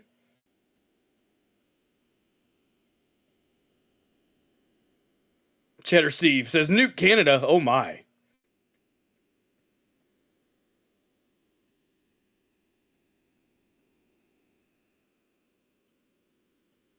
No, it looks like we're good. Okay. Okay, just wanted to make sure. Just wanted to make sure. I guess the live chat might be having issues. Might have to do some refreshes. Rumble Studio is struggling. I think part of it is Rumble has been getting a lot of more traffic recently with the creator program and everything, and with the attention from the White House and stuff like that. So there might be some growing pains going on, and with updates, guys, there are going to be some issues. It is a growing platform, and it is not perfect, and we are going to be talking about some of the ways that it is not perfect on Saturday at 6 p.m. Central on Daramuth's channel. I will be sharing that out before our the Dozer Den DJ Hour stream on Saturday, where I take your music video requests, and we have ourselves a chill stream, a good time chatting and hanging out, guys. That's what we do on Saturdays, the Dozer Den Decompress, where we take a minute to step away from all of the real-world bullcrap, and we just chill. Have ourselves a good time, chit chat, and play great tunes. And I think I figured out Rumble Studio, the way to make the audio sound fantastic. I think I have. I hope. I'll try my best. It's getting better. They're still working on it. They're doing an update. Version 4 of Rumble Studio, I believe, is what I saw Rick Rossella, posted on X earlier. So, but on Daramuth's channel, we will be having a panel discussion, I think, with 6 other creators, if I'm not mistaken. And we're going to be talking about what we think Rumble is doing well, what they are struggling with, the things that we would like to see going forward. So I do need to... I've written it out once on the survey, which I shared on my X feed, by the way. Follow me on X at Bulldozer74__. I just need to write it out on my notepad here, my handy-dandy official, super official notepad that I use for my stream outline. That's what I use, guys. That's what I use. Do a little bit of research, develop a little outline, make my title, and then we go. But let's get back into this. The president's political opponents, rather than the protecting the safety, the public safety of the American people. Adam Schiff is the worst criminal in Congress in the last 250 years. And what broke that we're going to talk about right now is... Adam Schiff met with a whistleblower. Adam Schiff went to the podium day after day after day saying, I know nothing about this. We're not going to discuss it. We're going to protect it. And then Adam Schiff, led the prosecution of the impeachment trial in the Senate of President Donald Trump. Talk about someone who was conflicted out of the game because he was part of the hoax that brought Charmella in, manufactured that false accusation, and then peddled it out to the world. And he continued, not surprising. He's lied about almost everything in his life. But now he lied just to set up a presidential impeachment. And that's what I was talking about, these disinformation campaigns. And then he should be investigated because he lied to the world about his interactions with Charmella, who is a whistleblower, and I can't stress this enough, that started a presidential impeachment. Now, your history is way better than mine, but I can't remember the last time a president was actually impeached. It's a significant process and escalation, and it's reserved for the time when it actually shows a crime, not when it shows the manufacture of fake information to show a fake crime. The guy that found and manufactured the evidence with Charmella was the prosecutor in the case against the target of the investigation. That is the ultimate, from a prosecutorial standpoint, conflict of interest. But he knew what he was doing, and he thought he would never get exposed. And I think thanks to, I think it was John Solomon and his fantastic reporting, we now see what I've been saying for years, that I thought he met with him for sure, and it will come out, and it now has. Yanni Fangs with a good point there. That was a good point, Yanni Fangs. I will say, I did appreciate the back and forth between Phil Labonte. First of all, Phil Labonte has a very good conversational style. I like it when he hosts Timcast. He was hosting Timcast, and you got to give props to All That Remains being a fantastic band. But Phil Labonte had a really good back and forth. That he held Elod's feet to the fire as far as trying to get him to actually say what his problem was with Elon, other than he has the ick. It just boiled down to he has the ick. Now, Mary Morgan, that little ghost lady, just cute as hell though, just cute, like not like in a cringe way. She's just cute. Little ghost chick, very pale, very, very, very white, like blindingly white, practically albino. She actually, her takes weren't. She at least had reasons behind her takes, and it was with the transhumanist thing, which I am concerned about with Elon, and with the possible grift status, which I think there is probably some of that to an extent, but it is what it is. It is what it is there, but she had some answers, whereas Elon did not, in that back and forth about their concerns about Elon Musk's influence over Trump and policy as far as it relates to funding. On the flip side of that, I mean, he's a billionaire that is literally taken over for NASA. SpaceX took over for NASA. So, come on. I mean, here is actually, let's go ahead and take a look at this. Let's take a look at Kash Patel on his new X page. FBI Director Kash Patel. Yes, indeed. Yes, indeed, because we celebrate tonight. We celebrate the good times. Because we're in a good time right now. We're in a good time. Kash Patel said, I am honored to be confirmed as the 9th Director of the FBI. Thank you to President Trump and Attorney General Bondi for your unwavering confidence and support. The FBI has a storied legacy, from the G-Men to safeguarding our nation in the wake of 9/11. Except for when they literally instigated some of the vulnerable Muslim men and motivated them to think about committing terror attacks. That was kind of bad. Other than that, I mean, there were some other good things. The FBI is not all bad. They do some bad things. They did some bad things. Let's hope they're going to stop doing some of those things with Kash in there, but he's only one man, so there's going to be a lot of rot to clear out. The American people deserve an FBI that is transparent, accountable, and committed to justice. Justice! The politicization. Oh, had a bit of a typo there. I get it. X's autocorrect is horrendous, guys. Absolutely horrendous. So the politicization of our justice system has ended public trust. Eroded public trust. Eroded public trust. But that ends today. My mission as director is clear. Let good cops be cops and rebuild trust in the FBI. Working alongside the dedicated men and women of the Bureau and our partners, we will rebuild an FBI the American people can be proud of. And to those who seek to harm Americans, consider this your warning. We will hunt you down in every corner of this planet. Mission first, America always. Let's get to work. Oh my God. Yeah. That's the energy that I am looking for. That is the energy that I am looking for. I don't know about you guys, but that is the energy that I am looking for. Yes, indeed. What's up, 3 Degree Cut? You know, if these gifted subs that people have showered the chat with would go ahead and be active, that would be awesome, Rumble. Let's go ahead and do that. Let's go ahead and do that. These people are popping up here without the red rash, the lovely patriotic rash, guys. That lovely MAGA red hue. You treat it with America. That's how you treat it. I do love that. FBI, shit.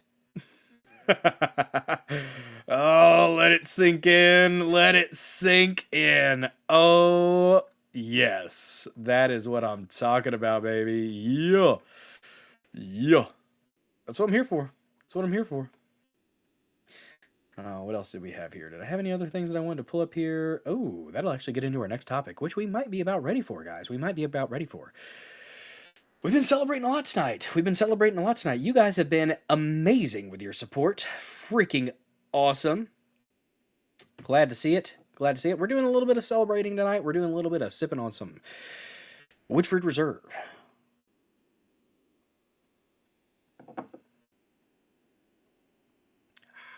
Yep. I think that's about right. I think that's about how you do it. You let it kind of roll over the tongue, hit the gums, and then Drink it down. That is a good way to do it. If I was not in the office/bedroom, I would be tempted to have a cigar. I'm not gonna lie. Maybe a locals stream. Maybe I could do a locals only, a locals exclusive, where we hang out in the garage with my on the weight bench. Maybe hang out in my garage and sip some whiskey and smoke some cigars. What do you guys think? Is that something that we might do for locals at some point? Maybe. Just chilling. I don't know. It's an idea. It is an idea. All right, let me see if I had anything else on cash that I wanted to share. Don't think there was. Let me look. I think we got them all out there. Oh, this one's kind of... Nah, that one's just kind of reaching a little bit. But all right. So, interestingly enough, and I didn't expect this. When I was watching Good Logic earlier, and I heard McConnell and I heard I said, "Whoa, wait a minute, hold up, wait a minute, something ain't right." But no, Turtle Man actually voted aye for Kash Patel. I think part of that is he's not going to seek re-election. Oh my God, we have more use of the party blower. Wait, that was horrible. There we go. That was better. Take two. We made it work, guys. Oh my gosh, guys. Mitch McConnell, the Turtle Man himself, has decided that he is not seeking re-election. He is going to retire. Who's going to fill his shoes? You would think with Kentucky, since they pick individuals like Thomas Massey, Nostradamus, and they pick people like Rand Paul, you would think that it makes sense that the next person they put in there is going to be fucking based as hell. But I don't know. We'll see, guys. We'll see.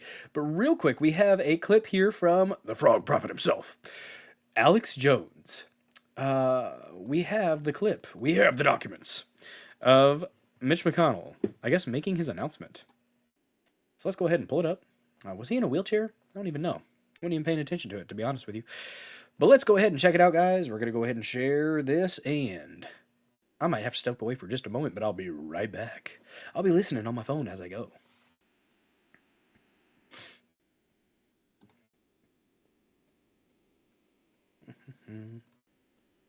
Mitch McConnell is announcing on Thursday that he won't seek re-election next year, ending a decades-long tenure as a power broker who championed conservative causes but ultimately ceded ground to the fierce GOP populism of President Donald Trump. That's pretty accurate, actually.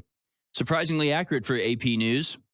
He has operated as a power broker in the Republican Party, being a stalwart defender of the status quo, being one of the most useless cogs in a broken machine. He championed conservative causes. Did he? Can you point to one of them he saved? Can you point to anything he conserved? Can we point to any cause of his that has led to anything positive for the American people? I wonder. McConnell, the longest-serving Senate party leader in U.S. history, chose his 83rd birthday to share this decision, not to run for another term in Kentucky and to retire when his current term ends. He informed the Associated Press of his decision before he was set to address colleagues in a speech on the Senate floor. I'm not joking. I think at this point, the only thing keeping him alive is his death-like grip on power. I'm going to go ahead and speculate right now that he's going to be dead no less than 3 months after he retires. That's what happens with these old power-hungry scumbags. His announcement begins the epilogue of a storied career as a master strategist, one in which he helped forge a conservative Supreme Court and steered the Senate through tax cuts, presidential impeachment trials, and fierce political fights. My God, a Skeksis. Yes, he's a Skeksis. Potentially what could have been a storied career. I fucking love Harrison. Now utterly destroyed as he Real quick though. I guess the Merrick Garland block was pretty good.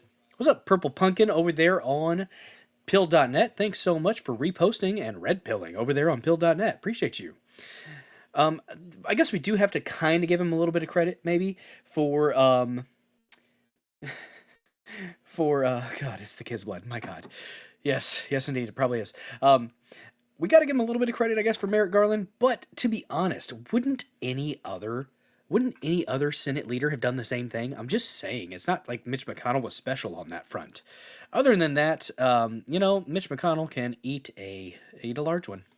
It's basically a complete disgrace. Skeksis. As everybody's looked back at his decades in power. That's what Congress is right now. And is starting to notice how utterly pointless it all was. While other networks lie to you about what's happening now, InfoWars tells you the truth about what's happening We've had over 1,000 views on this stream tonight. Freaking awesome. Go to thealexjonesstore.com. Get the he's got about half of these videos now are freaking about half of these videos that a little bit of shade, I guess, but I guess I understand you gotta do your thing. But what we're gonna do, guys, since we've been neglecting the Massey Minute over the past few episodes, my apologies, because Massey is one of the most constitutionally consistent individuals in Congress. We have a clip from the Tucker Carlson interview with Thomas Massey from a while back that we are going to find, and we are going to get to it, and we are going to pull it up, and we're going to watch it. We're going to watch Thomas Massey talking about good old Cocaine Mitch. Guys, Mitch McConnell, he is heavily influenced by the CCP and cocaine. A lot of cocaine. Yes, indeed. So we have a clip here that we'll get to. All right. So we've got Mitch McConnell. We'll go for a little bit. We'll listen to the back and forth between Tucker and Thomas Massey. This is your makeup for the Massey Minute that I have been so neglectful in providing you, the Dozer Den, with. My apologies. But here you go. We'll get into it. We will get into it. Starting now. What do you think of Mitch McConnell after all these years of being in the delegation with him? He's a shrewd guy. Yep. He's quick. Rest well, Yanni Fangs. Let me give you an example of how quick he is. So we had a Congressman, Jamie Comer, who's now chair of the Oversight Committee. He got elected in a special election, which means you come in the middle of a term, and you have to boot up with no staff. Thanks for your support. And so it's kind of disorienting. So Mitch McConnell had an event for Jamie Comer on his first day in Congress. It was in a townhouse with like 200 lobbyists. By the way, I'm never going to get invited to one of these now that I tell you the story. And so Jamie's there, and McConnell goes, I believe Jamie took his first vote tonight. And that is such a perfect imitation. And I wasn't supposed to speak, but I interrupted Senator McConnell, who was at the time the majority leader. And I said, yes, Senator McConnell, he did take his first vote, and I know he has no staff. So I advise Jamie, when you walk into the chamber, look at how I vote, and then vote the other way, and you'll be just fine. And 200 lobbyists thought it was a pretty good joke, and they were laughing. And as the laughter died down, McConnell goes, well, Thomas, I'm glad you and I are giving Jamie the same advice. And then the place the walls almost collapsed. No, he's good. He's good that funny. way. So, but I think it's time for new leadership in the Senate. I mean, at least there was some humor. It's way past time. And this is just a fact. I'll say it. I'll get in trouble for saying it. I'm in races in Kentucky, so we poll things in case, we poll Trump's popularity. We poll the senator's popularity in case they get involved in your race. Yeah. And Senator McConnell's favorabilities are lower among Republican primary voters than our Democrat governor's favorabilities. Seriously? Yes. Lower than Governor Beshear? Yeah. Beshear's around 40% among Republicans. Paul McGroin, yeah. I think it might have been Kamala's. Honestly, it's either Kamala's or Hunter's, that cocaine that they found in the White House. There's no reason. They know whose it was. They just won't tell. They haven't told anybody. They know whose it was. Because if you have those lockers, somebody had to check out the key for that locker. So whoever had the key for the locker is the one that put the cocaine there. Simple fucking deduction. I'm not Sherlock Holmes. I'm not. I swear. Do I have a pocket watch and a pipe? No. I used to have a corncob pipe. I did. Had some... what did I put in it once? I think I put some actual leaf tobacco in it once. Yep. At one point. Just to make it actually legitimate whenever I was doing a cosplay. Okay, cosplay. I was dressed up for Halloween and I had a corncob pipe. Sue me. It was fun. Republican primary voters, and McConnell's around 30%. Well deserved. Well deserved. So I'm glad to hear that, because I like Kentucky and I think its voters are sensible. What do you think it counts for in the final months and years of his public career here? And if YouTube tries to strike me for sharing this Tucker Carlson interview, I will appeal and I will win, because I am providing commentary, fair use commentary, YouTube, and you lost that process. Well, I won that process the last time that we played something from Tucker. So, yeah. Is public statements that all that matters is Ukraine. Like, what is that? I have no idea. By the way, I have so many fights in the House that Guys, is that really loud for you guys, or is the sound okay? It's really loud in my headphones, but if you guys are okay with it, I'm okay with it. Oh, that's cool. Talking about your pipes now. Trish, you got your great-great-grandmother's handmade clay pipe. That is awesome. What's up, Metal Mouth 2874? Thank you so much for joining this episode of the Dozer Den. I would be able to look at the screen for Rumble comments, but Rumble has crapped the bed tonight in studio because they are doing some updates, so they're struggling a little bit. But thank you so much for joining this episode of the Dozer Den, and if you have not smashed that like button, go ahead and give that like button a good thump and tap the like button. Give a little tap-a-roo. Have your way with the like button, guys. It's there, it's consensual, it asked for it. Sometimes when you have money, you can just grab them. You can grab that like button. You can grab it by the like button. They let you grab that like button. I'm just saying, guys. I'm just saying. I try to avoid every fight in the Senate that I can. And you're trying to draw me in, and I love you, and I'll indulge these questions. But for 12 years, my strategy has been pick my fights in the House. Smart. Let Rand Paul and Mike Lee and Ted Cruz and J.D. Vance, Rick Scott, let those guys figure out the Senate, because I haven't been able to fix the House, so I'm damn sure not going to be able to fix the Senate. But it's just interesting. Okay, taking McConnell out of it. And What is up? Paul Therapy Range has entered the chat. Guys, if you haven't followed Therapy Range yet, he does the Spiloti stuff over on Rumble. Fantastic content, and he's been doing some streams pretty regularly now. Good to see. Good to see. Glad you are having a good time over there, Paul. Check him out, guys. Give him a follow. Worth your viewership. And even the Senate out of it, but some of the committee chairmen in the House, for example, seem like Ukraine is all that matters to them. And there's, of course, the questions you noted of donations from Lockheed, et cetera, the military-industrial complex, but it almost seems messianic to me. It seems heartfelt to me. It seems sincere that they think that this is all that matters, winning this war against Russia. Do you have any sense of why they feel that way? I don't. And the hardest ones to understand are people like Mike Johnson, who used to be against the sending more money to Ukraine. But now that he's the speaker, he like you said, he seems strongly convicted that we should be sending money there. Almost like it's a religious calling or something. I mean, it seems totally. We may be at the end of the Mitch McConnell discussion. Let's give it a second or two more, and then if we need to move on to the article on it, we will do so, because I do have an article about Turtle Man himself. Real to me. It doesn't seem fake. I've heard the argument. I think it's immoral, but I've heard the argument that, this is a great deal. We just spend money and we're grinding up Russia. Real quick, Metal Mouth 2874. Thank you so much for following Therapy Range over there on Rumble.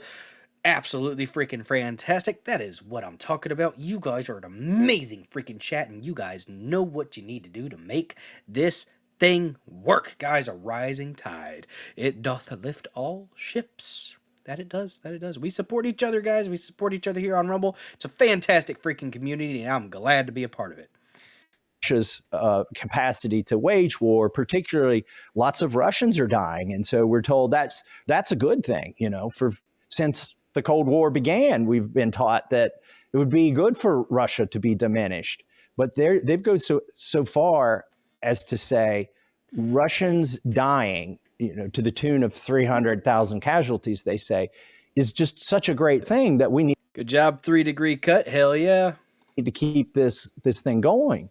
And my answer to that is why don't Teamwork you makes the tell us dream the work. Ukrainian casualties? They, I have been in classified settings with CIA, the Secretary of State, Secretary of Defense, not their assistants, but those people in the room, and they're bragging about how many Russians have died. Okay, I think we probably got done with the Mitch McConnell segment there, but there's our Massey Minute, trying to make it up to you guys. We shared about 10 minutes or so of that, 8 to 10 minutes, so that kind of makes up for at least a couple of the episodes that I missed the Massey Minute. My apologies. But we do have an article. To get to. And it's not going to show it because it does not do that. So I got to stop sharing and then reshare. And perfect screenshot here.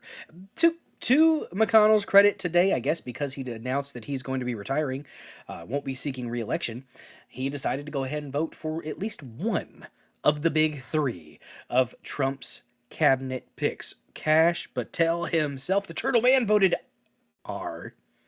I'm gonna say I'm gonna go ahead and vote I for Kash Patel. Yeah. Where am I? I don't know. Well, slow down there, Democrats.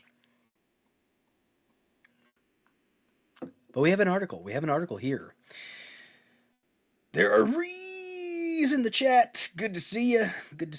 This cold weather is not helping your joints at all. Oh, I get you. I've got some. What is up, Jacob Castro? Coming in the chat hot. Sup, savages? What's up, Jacob? Good to see you, buddy. Thanks so much for joining this episode of the Dozer Den. Good to see.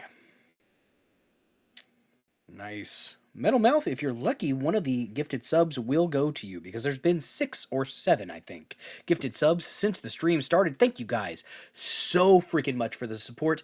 Means the world to me. Helps out for sure. Not gonna lie, some of that actually paid for the pizza that we got earlier. So, appreciate you guys. Appreciate you. And that looks like there may be a bot. Maybe. I don't know. We'll see. We'll give it a shot. See if it's real. Don't click on that link, for the love of God. Do not click that link. It says apply for a online job. There's already a grammatical error. Do not click that link. It looks like a spamming bot, probably. Keeping an eye on the chat. If it looks like it is, let me... Public Agent 007. Yeah, kind of doubt. Effective rate CPM. That's don't click that link, for the love of God. Do not redeem. Do not redeem. Do not redeem. No. Share your screen. Oh my goodness. Yes, Swamp Turtle with the injuries. All right.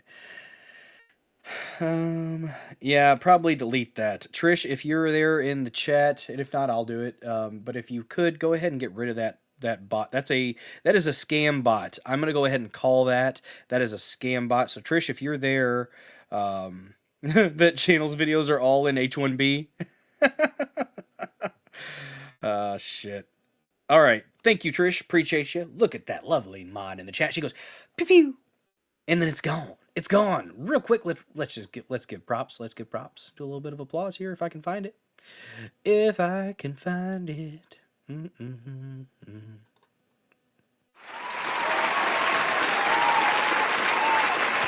job, Trish. You got this. Excellent modding. She's a sharpshooter.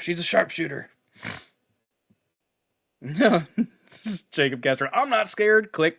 Damn. All your information has gone to Raj. All right. So here is from UPI News. It's a brief read, just about 3 minutes, but we are probably going to stop and talk about things periodically throughout the article, because that's what I do. I analyze the writing styles, the grammatical errors, the inconsistencies in logic whenever I'm doing an article read. I have fun with it. I hope you guys do too. You thought porn bots would be fun, then we find out what they turned out to be. Oh no. Did I see the meme you sent? Oh, I did not, Lord of the Reed. You have a meme. You've sent me a meme. Is it on X? Let me check the messages. Messages. Oh my God.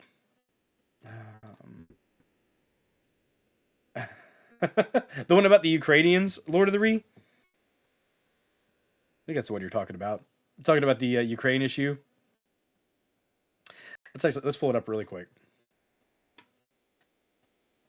Yeah. I got you. We'll share it real quick.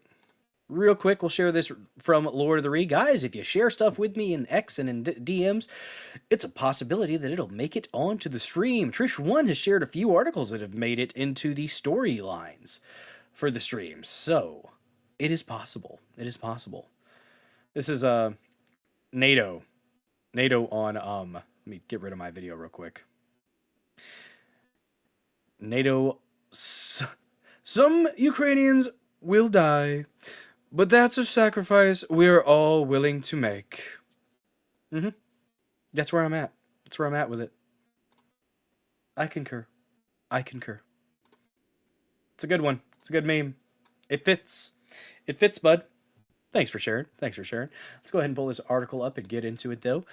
And let's get rolling. From UPI News, story by Clyde Hughes. Kentucky's Mitch McConnell announces he will retire from the U.S. Senate. Excellent news. And to all those watching wherever you may be watching, whenever you may be watching, even to the people who are watching after this live stream, thank you so much for taking time out of your day, evening, afternoon, morning, whatever time it may be, whenever you may be, wherever you may be. Yeah, that was the right way to say it. Whatever time it may be, wherever you may be. There we go. I appreciate your support, because watching this stream definitely helps. If you haven't created a Rumble account yet, go ahead and take 5 minutes or so, make a Rumble account, and let this channel, Bulldozer74, be your first follow, guys. Let's make it happen. Let's make it freaking happen.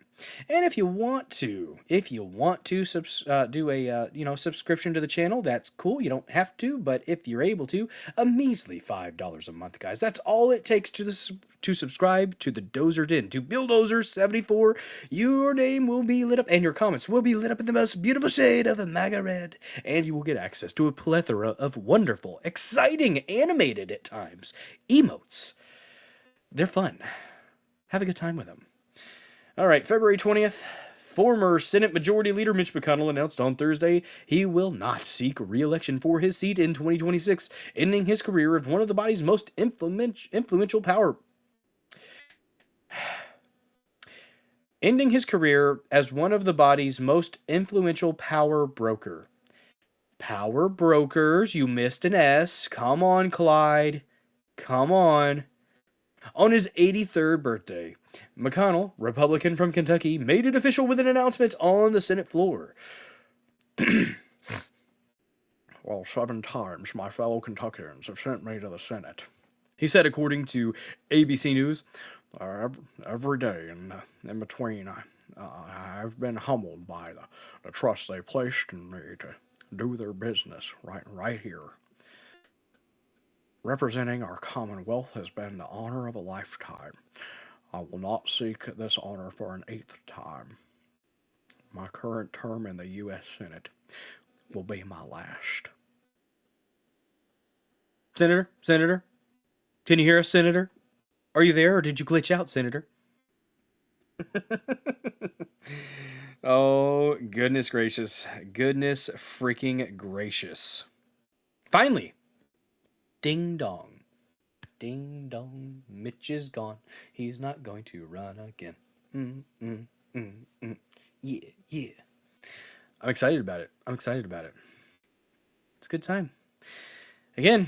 I'm by winning. I win here and I win there.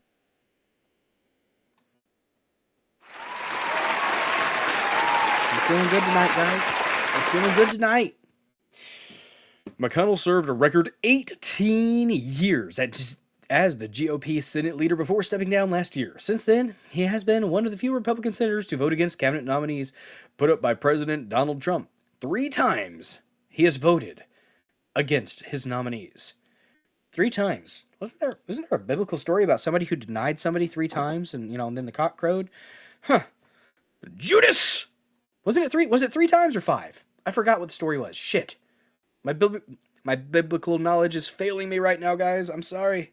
And no, I'm not saying that, Trump is Christ. Probably pushing a bit more Christ-like agenda than Mitch might want. For the country, anyways. For the country. What were the numbers? I know it was the cock crowed 3 times, right? By the time the cock crows the 3rd time, you will deny me 3 times. Was it 3 times? It was 3 times, and it was Peter. It was Peter? Shit! Damn it! I fucked up. Sorry, Lord. Lord, I apologize for that. Be with them starving pygmies down in New Guinea. Amen. Let's see. It was Peter. Damn it. Haven't read through that in a while. While in the Senate leadership role, he is credited with single-handedly giving conservatives a 6-3 majority on the Supreme Court, refusing to hold a hearing on a replacement for Justice Antonin Scalia in 2016, while President Barack Obama was president. Okay, that was a bit redundant there. Trump appointed Neil Gorsuch to the position. Then, with only months left in President Trump's first term, he fast-tracked a replacement for liberal Justice Ruth Bader Ginsburg to allow Trump to replace her with conservative Justice Amy Coney Barrett. Conservative Federalist Society shill Amy Coney Barrett, who was agreeing with, mandated shots. She's not the best. She's not the best. There was a woman down out of Florida that Robert Barnes talked about that would have been a much, much better pick from all the stuff that I read into her, because I did a little deep dive into her, read into her. Forgot her name, though. Forgot her name. She would have been much better, but he went with the Federalist Society, pick, and it's bit him in the butt a few times because she is an establishment conservative creature. Right along there with Roberts, to be honest, in my opinion, on a lot of things. Better than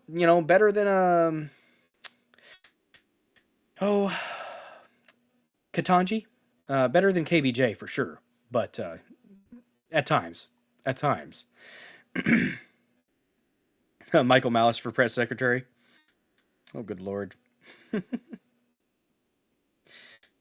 Oh, shoot. Okay. Peter was the disciple who denied Christ 3 times. Thank you, Metal Mouth and Lord of the Reef, for that. Appreciate the correction.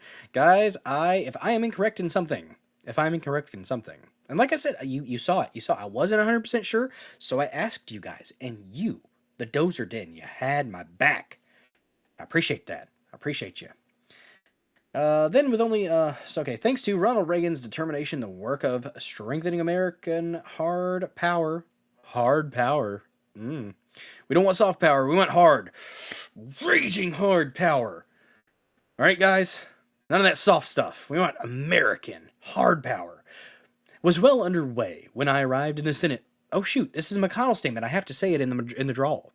Well, thanks to Ronald Reagan's determination, the work of strengthening American hard power was well underway when I arrived in the Senate. McConnell said, according to The Hill, but since then, we've allowed that power to atrophy. And today, a dangerous world threatens to outpace the work of rebuilding it. So let's test any of our colleagues still doubt lest any of our colleagues still doubt my intentions for the remainder of my term. I have some unfinished business to attend to. What's that mean, okay? All right, Turtle Man. Sounding a little bit ominous there. Okay, that's kind of concerning. Former Kentucky Attorney General Daniel Cameron on Thursday announced his candidacy to replace McConnell in the Senate. Well, interesting. I have not heard anything about that man, so maybe he's good. Kentucky is time for a new generation of leadership in the U.S. Senate, so let's do this, Cameron said Thursday afternoon in a post on X. Cameron included an image of him with his wife and 2 children on the post that includes his name in large red letters above U.S. Senate and beneath a red image of Kentucky. We'll check that post here in a second. Cameron lost his election bid to become Kentucky's governor in 2023 when incumbent Governor Andy Beshear beat him in the general election with 53% of the popular vote. Well, at least it was a close one. Although he is a Democrat with a proven record of winning statewide elections on the GOP-dominated Commonwealth, Beshear last year said he will not run to replace McConnell in the Senate. His chief political strategist on Thursday confirmed Beshear still won't run for the Senate. to spare my inbox, text, and voicemail today. Just putting this there. But this here on the record, he is not running for Senate, Hires said of Bashir in a social media post quoted by the Lexington Herald leader. Other challengers to fill the Senate seat include Republican Rep. Andy Barr and businessman Nate Morris, Politico reported.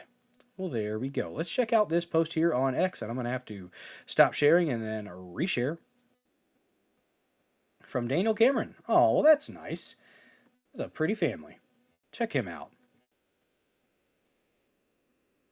Look at there. Kentucky, it's time for a new generation of leadership in the U.S. Senate. Let's do this. Do it, laws. Look at that. Aw. That's nice. Good family. I like to see it. I like to see families being given some good publicity. Let me make sure I'm not missing anything. Oh man, Bill Dozer 74 for White House Press Secretary. I do not think that I could come even close to what Caroline Leavitt has been doing. She has been a fucking boss babe there in the press briefing room. She is on top of things. She is just slaughtering the press on a regular and consistent basis. And I'm here for it. I'm here for it. By the way, guys, thank you so much for watching over there on X, on YouTube, on Locals, if you were there on Locals whenever it was still live, because I think I can still only do 30 minutes. I did finally do it, guys. I finally did it. I emailed Locals support. So hopefully we will be able to stream longer streams on Locals. That's the thought anyways. And eventually we're going to be doing some Rumble premium content if I get accepted into the Rumble creator program, because we are currently at like 40 hours or so, something like that, or 35, something like that, I think. So we'll have 40 or 50 hours before the end of the month here on Rumble, even in a short month. So hey, you know what?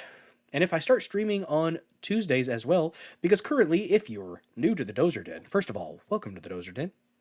Hi there. Glad to see you. I stream Mondays, Thursdays, and Saturdays at 9:30 p.m. Central. During the week, I will cover 3 to 4 news topics, and then we usually have a bit of a palate cleanser, and I include the Massey Minute, although the last few streams I've kind of neglected you guys. I've neglected you. You've been patient with me, and I appreciate you. But we did finally go ahead and do a Massey Minute today. And then, we do a palate cleanser at the end. On Saturdays, we have ourselves a chill stream. It is the Dozer Den DJ Hour, where I take your music video requests, and we have ourselves a nice little chit-chat. We have ourselves a good time. And, we just hang out. We chill. We do what we do. We do what we do. Metal Mouth 2874, jumping off for the night, having trouble keeping my eyes open. Y'all have a great night. Stay safe, stay salty, and if you're in the northern part of the country, stay warm. Stay toasty. Rest well, Metal Mouth 2874. Thank you so much for joining this episode of the Dozer Den. I sincerely appreciate your support in whatever way you may be able to do so. And if that's just with your views and your comments and your likes, that is absolutely exceptional. Exceptional. Thank you very much. Let me see. But the voice. Let's see, or was it, what did I miss? Oh, shoot. Good Lord.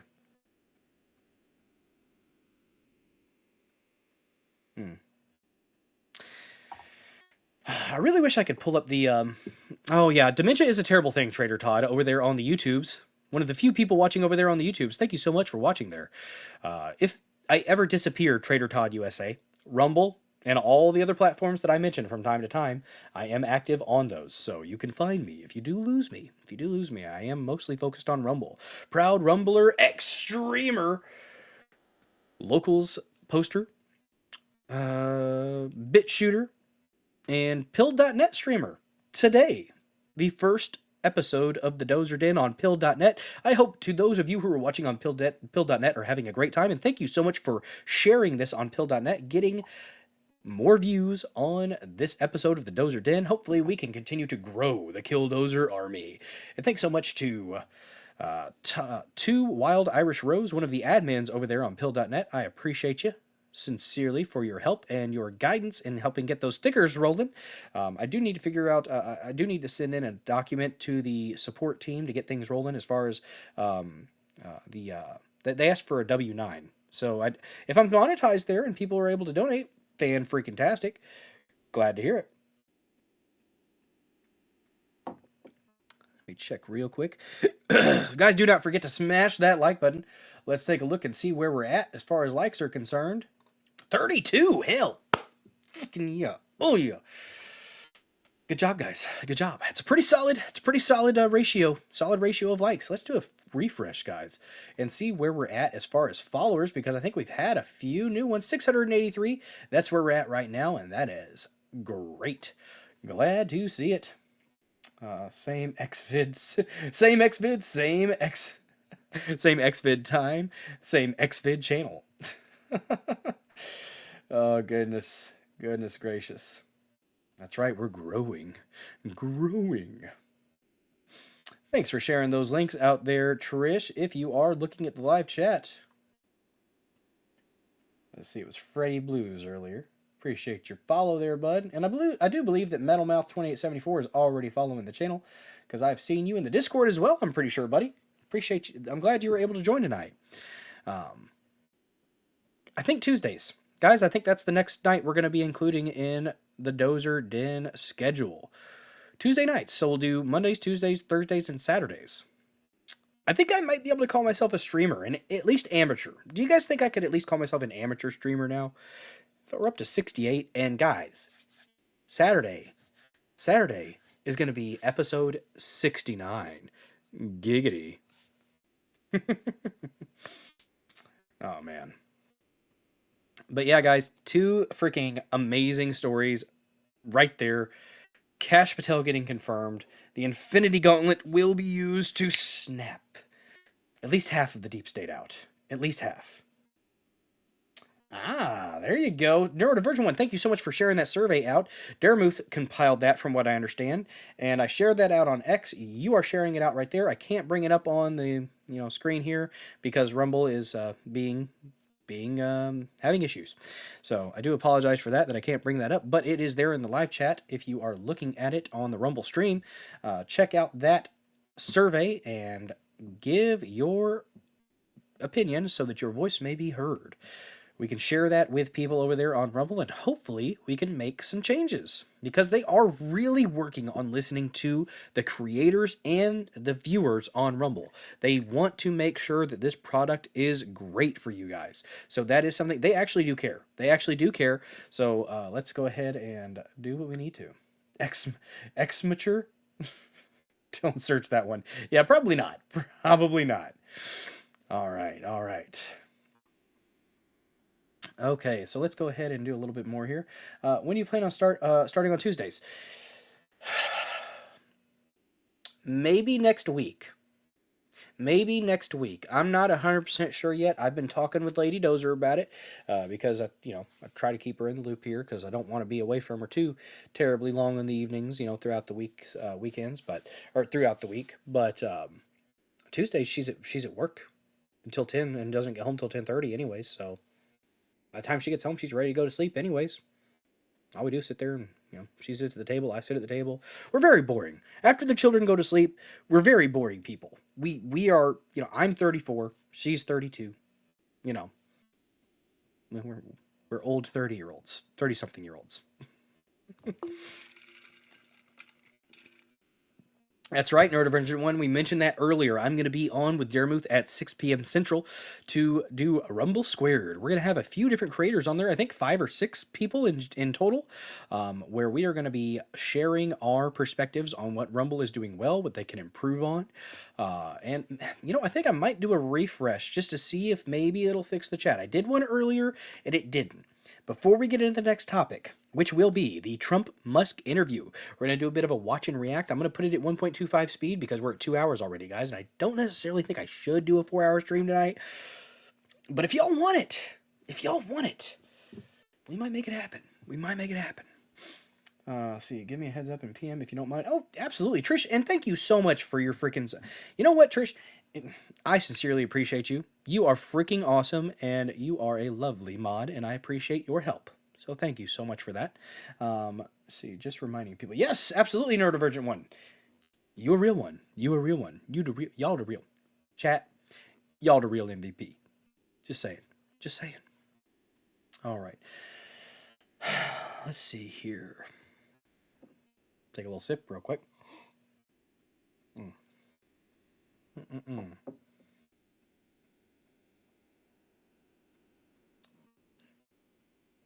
Oh, that was good. That was good. Alrighty. Okay, making sure I'm not missing anything here.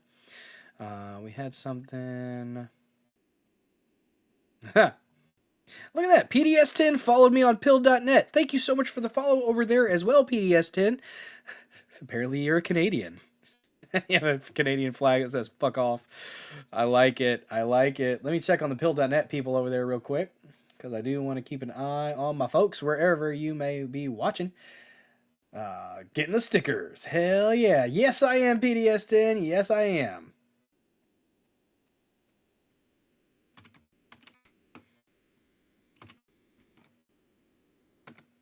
Bam. Don't know how to do all the stuff over there yet. I am relatively new to no bots over here. That's right. 2 Wild Irish Rose. That was in response to the bot purge earlier. You got a sticker of Bender with a freaking AR. That's solid. I like that. I think I'm going to like it. I think I'm going to like pill.net, guys. It seems to be a fun little platform. I like it. Oh, best not be. You're saying you're throwing shade on Rumble. I get it. You competing. I get it. Yes, there's a Killdozer with an Apu. Oh my God. I wish that was available in the Rumble chat. Rumble, whatever you need to do to make that happen. Holy crap. I'm going to just real quick. Let's share this really quick. I'm going to share my screen and show you guys what just happened over there in pill.net. Let's do that. We'll share the screen. I don't think I have anything crazy up. See all my production. We had an executive Minneapolis. Get rid of that. Oh, come back. There we go. Hell yeah. Watch where you can when you can. Let me share this real quick. Actually, I'll share the window. I'll share the pilled window. There we go. Look at that. Oh, goodness gracious. What is that? The Canadians. You damn Canucks. Look at this. Look at this little kill. Look at the Killdozer. And right there. There's a little Apu. Rar.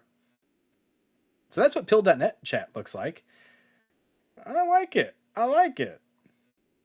Good to see. Hell yeah. Thanks for the support over there, y'all. Thanks for the support over there. Wherever you may watch, I appreciate you. Debatable. To Wild Irish Shows, click on the sticker and you can save to your channel. Huh. Okay, well that's good advice. Thank you. I'm going to save that one for sure. Add to favorites. We'll do that. Or submit for channel.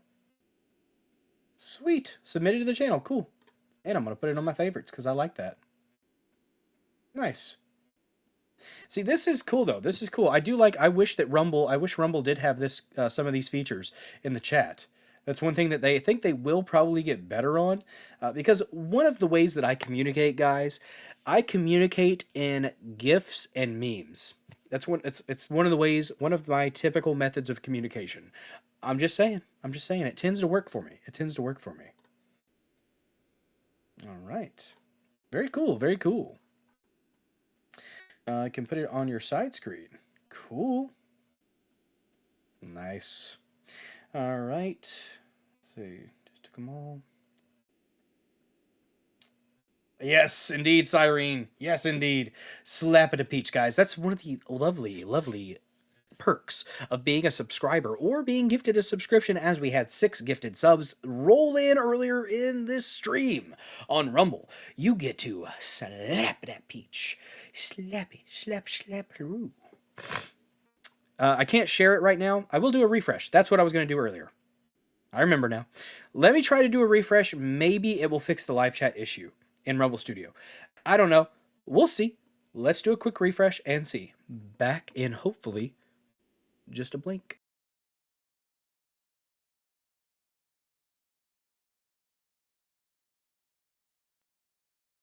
That was pretty quick. I'm back. I'm back, but the Rumble count is still off. Which means the chats are not going to be showing up. Not sure why that is tonight, but, you know, hey, it'll be back on Saturday, hopefully. Hopefully we'll get to see you guys live chatting away there on the screen. But, well, you know, it is what it is. It is what it is. Now, let's go ahead and get into the next topic, guys. We had an interview between Trump and Elon and the Wallbanger, Sean Hannity. He bangs on the wall. Makes some noise. He gets annoying. I think he wears a CIA lapel pin, if I'm not mistaken. Yeah, Hannity is what he is. But Trump likes him for some reason and will give him a lengthy interview with Elon Musk. So we will take advantage of that. And we're going to go ahead and watch it. We're going to go ahead and watch it, guys. We're going to have ourselves a good time. We're going to do a little bit of a pause and react as we watch. Because that's what we do here. We do fair use commentary. That is what we do. All right, here it is. It is a 40-minute clip. We're going to probably get that down to like 32 if we run it. Okay, I can't math, so I assume it'll be around 32 or 35. But I also talk from time to time, as one is to do here in the Dozer Den. And so, yeah. Oop. Go down there. Two freaking billionaires just chilling, being bros. It's good to see. It's good to see.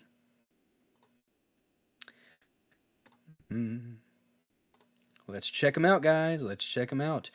This is Trump and Elon with, 2-on-1 with Sean Hannity, the Wallbanger himself. And I get that nickname from listening to Michael Savage back in the day. I used to listen to Michael Savage quite a bit. He was a little bit cynical at times, but he was pretty based. I don't know if he still has a show or not.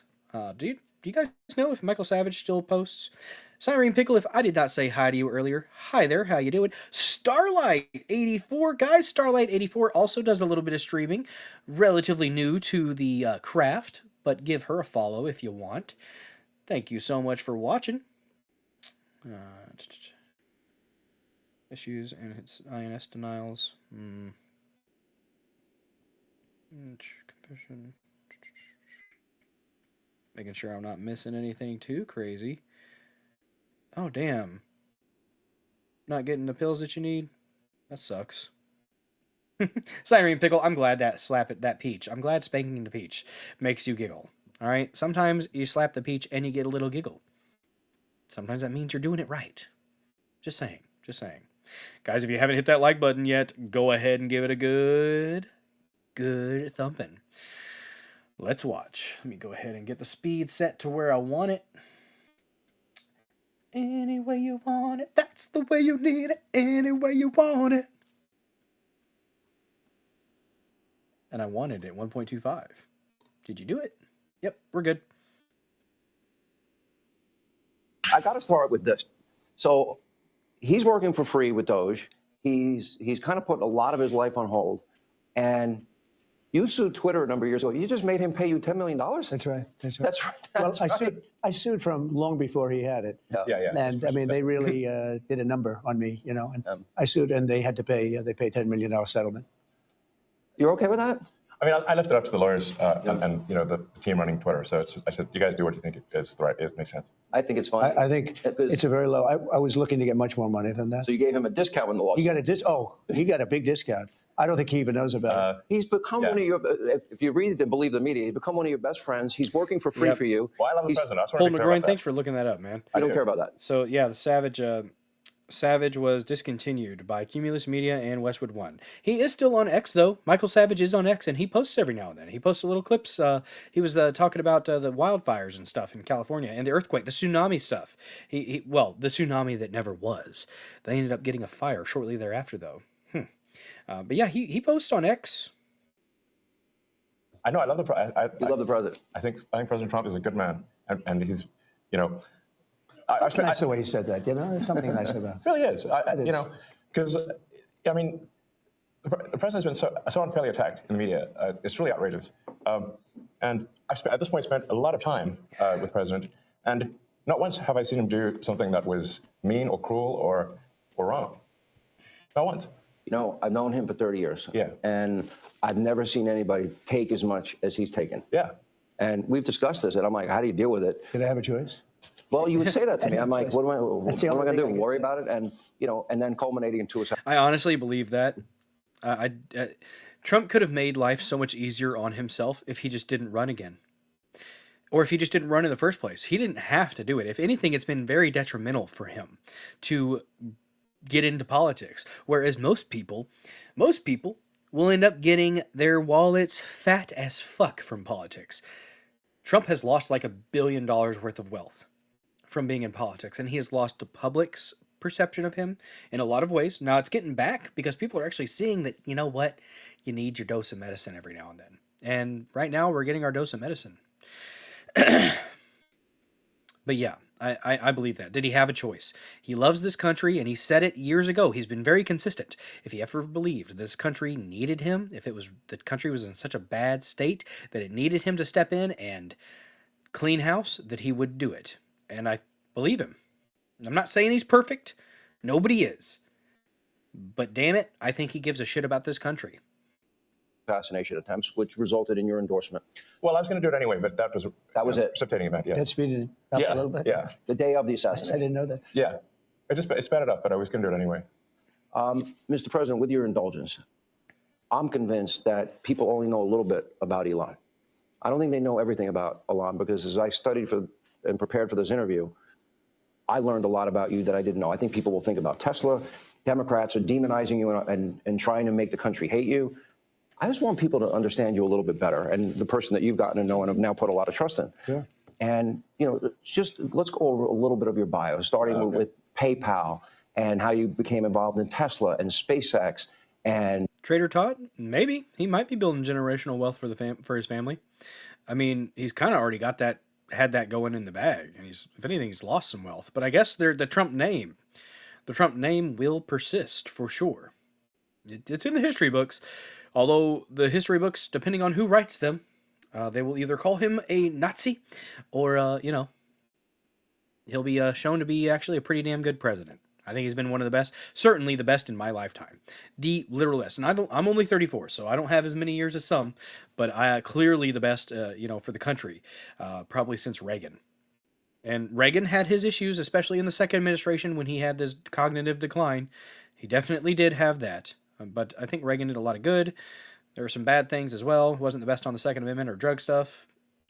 Speaking of, Trump talked about, you know, rescheduling marijuana. That would be nice to see at some point, because there are a lot of people who struggle with PTSD and other various pain issues, nerve issues, that might be able to benefit from a medicinal application of marijuana. Not saying, you know, people just, you know, going around being potheads, but if that's your fucking vibe, I don't give a shit. You do what you fucking do, as long as you're doing it responsibly and you're not hurting anybody. I don't really care. You want to grow yourself a little plant and have fun with it? I don't care. You know, the other stuff, meth, heroin, that shit, need to regulate that for sure. But all right. Back to the interview. Neuralink and all these. A while. I mean, you know, I think the way to think of me is like I'm a technologist, and I try to make technologies that improve the world and make life better. Your shirt. Yeah, and that's why I like my T-shirt says tech support, because I'm here to provide the president with technology support. And now that may seem like, well, is that a silly thing? But actually, it's a very important thing. You know, Therapy Range, that's a great point about the Democratic Party imploding right now. They've got to. They have to. If they want, and I would like it to have, I would actually be okay with two parties that are able to compete and actually have a legitimate two-party system or multiple-party system. Right now, you have the nut jobs on the left who have gone so far. Well, okay, that's my left. So far over to the left that they're not recognizable, and they're not in the interest of the American people, and they are for the elites, quote unquote, the elites. I say that with disdain, by the way. Whenever I say elite, I don't say it as with pride for them. But yeah, I think that they are imploding, and they kind of have to if they want to ever have a chance of making it back, because they've lost control of the institutions to an extent. So because the president will make these executive orders, which are very sensible and good for the country, but then they don't get implemented. So if you take, for example, all the funding for the migrant hotels, the president therapy issued an range. executive order. Hey, we need to stop taking taxpayer money and paying for luxury hotels for illegal immigrants, which makes no sense. Like, so obviously, people do not want their tax dollars going to fund high-end hotels for illegals, and yet they were still doing that even as late as last week. And so, we went in there and we're like, this is in violation of the presidential executive order. It needs to stop. So what we're doing here is for meth, though. I mean, maybe it's because I've seen family members get destroyed by methamphetamine. I understand the libertarian perspective, and that's where my flex, my internal flex, my instinctual twitch is toward, you want to put it in your body, go for it. But when it comes to meth, and seeing so much of that in this area, Southeast Missouri is like the meth capital of the world. Now there's a lot of heroin. I'm conflicted. In a perfect world, yes. Adults, do whatever you want as long as you're not hurting anybody. I don't care. But when we have to take a step back and think about things like how it affects, transportation, how it affects other people, families on the road, but that's the thing. If you can do those things, can you really do meth responsibly though? Can you? And you think about the health consequences that it has. I can't say that those ones need to be legalized. Maybe, we could get into it. We could get into that. Therapy range, I might have to pop on your channel at some point. We have a discussion about that. That would be fun. Because I empathize with that libertarian lean, that and cap sometimes leanings that I have. For sure. But all right. I digress. You guys are having a good time in the chat. I appreciate y'all. One of the biggest functions of the Doge team is just making sure that the presidential executive orders are actually carried out. And this is, I just want to point out, this is a very important thing because the president is the elected representative of the people. So he's representing the will of the people. And if the bureaucracy is fighting the will of the people and preventing the president from implementing what the people want, then what we live in is a bureaucracy and not a democracy. No. You're both aware, you have to be keenly aware that the media and the punditry class, not that, I think you've proven they have no power anymore because they threw everything they had at you and they didn't win. And that was, the New York Times, Washington Post, 3 networks, every late night comedy show, 2 cable channels. They threw everything, lawfare, weaponization. Sure.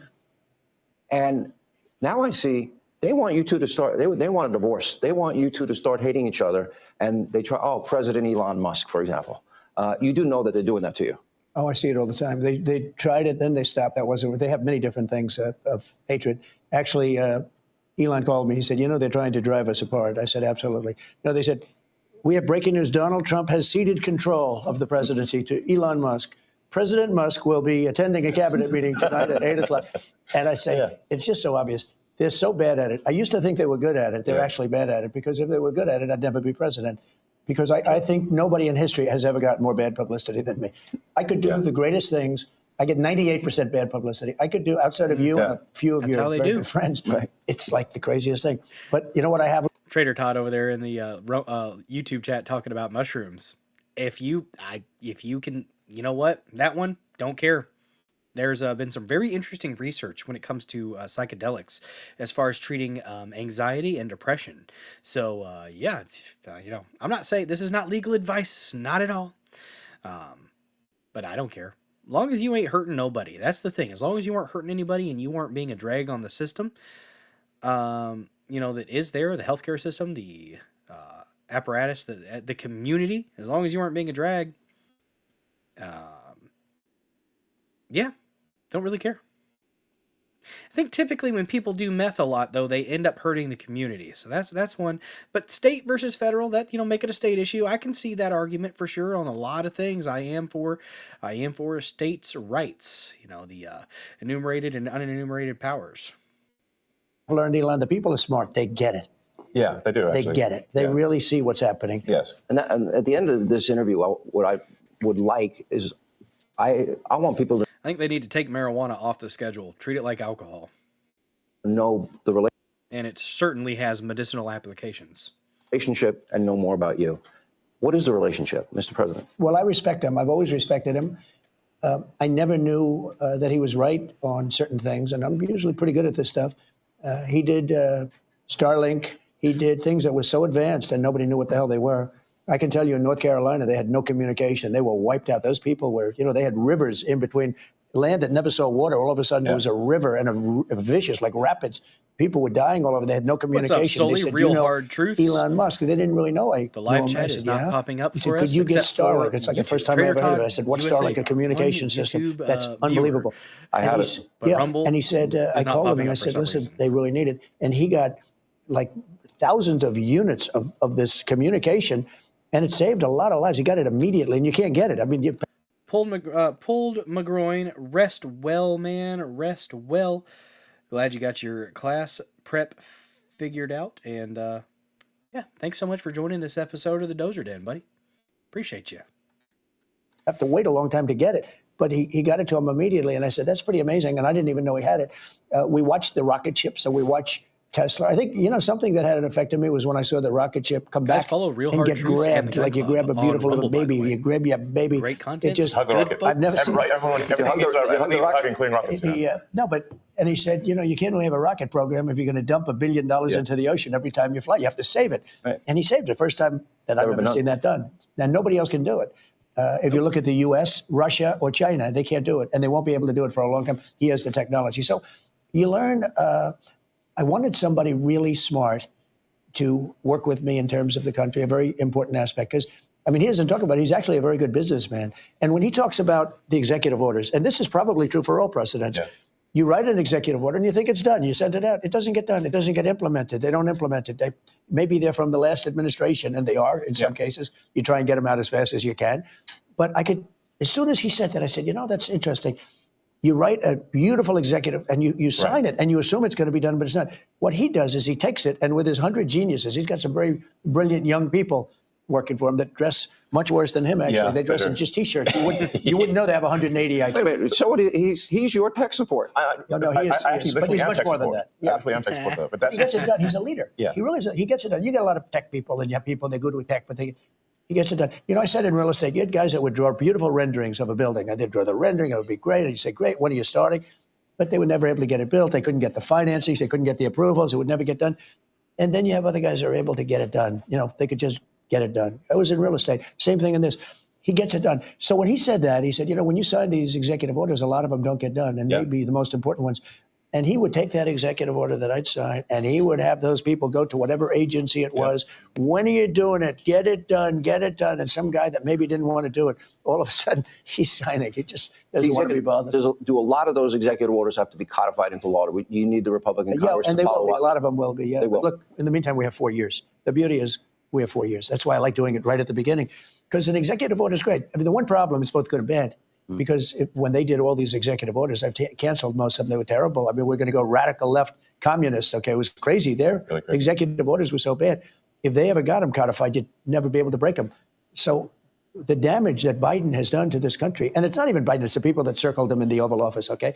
But the damage they did to this country, in terms of, let's say, open borders, there's so many things, but open borders, where millions of people poured into our country, and hundreds of thousands of those people are criminals. They're murderers, they're drug dealers, they're gang members, they're people from prisons from all over the world.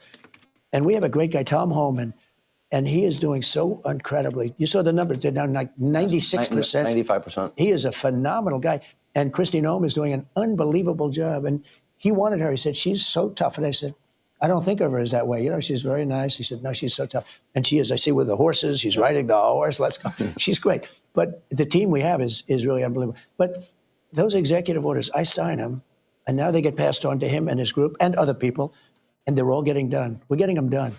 Let me go back a little bit to your background, because it's beyond impressive. You were the chief engineer, for example. You were an early believer in Tesla. You became the CEO. And then the chief engineer, which was phenomenal. SpaceX, same thing, which is unbelievable. You were the first private company to send astronauts successfully into space.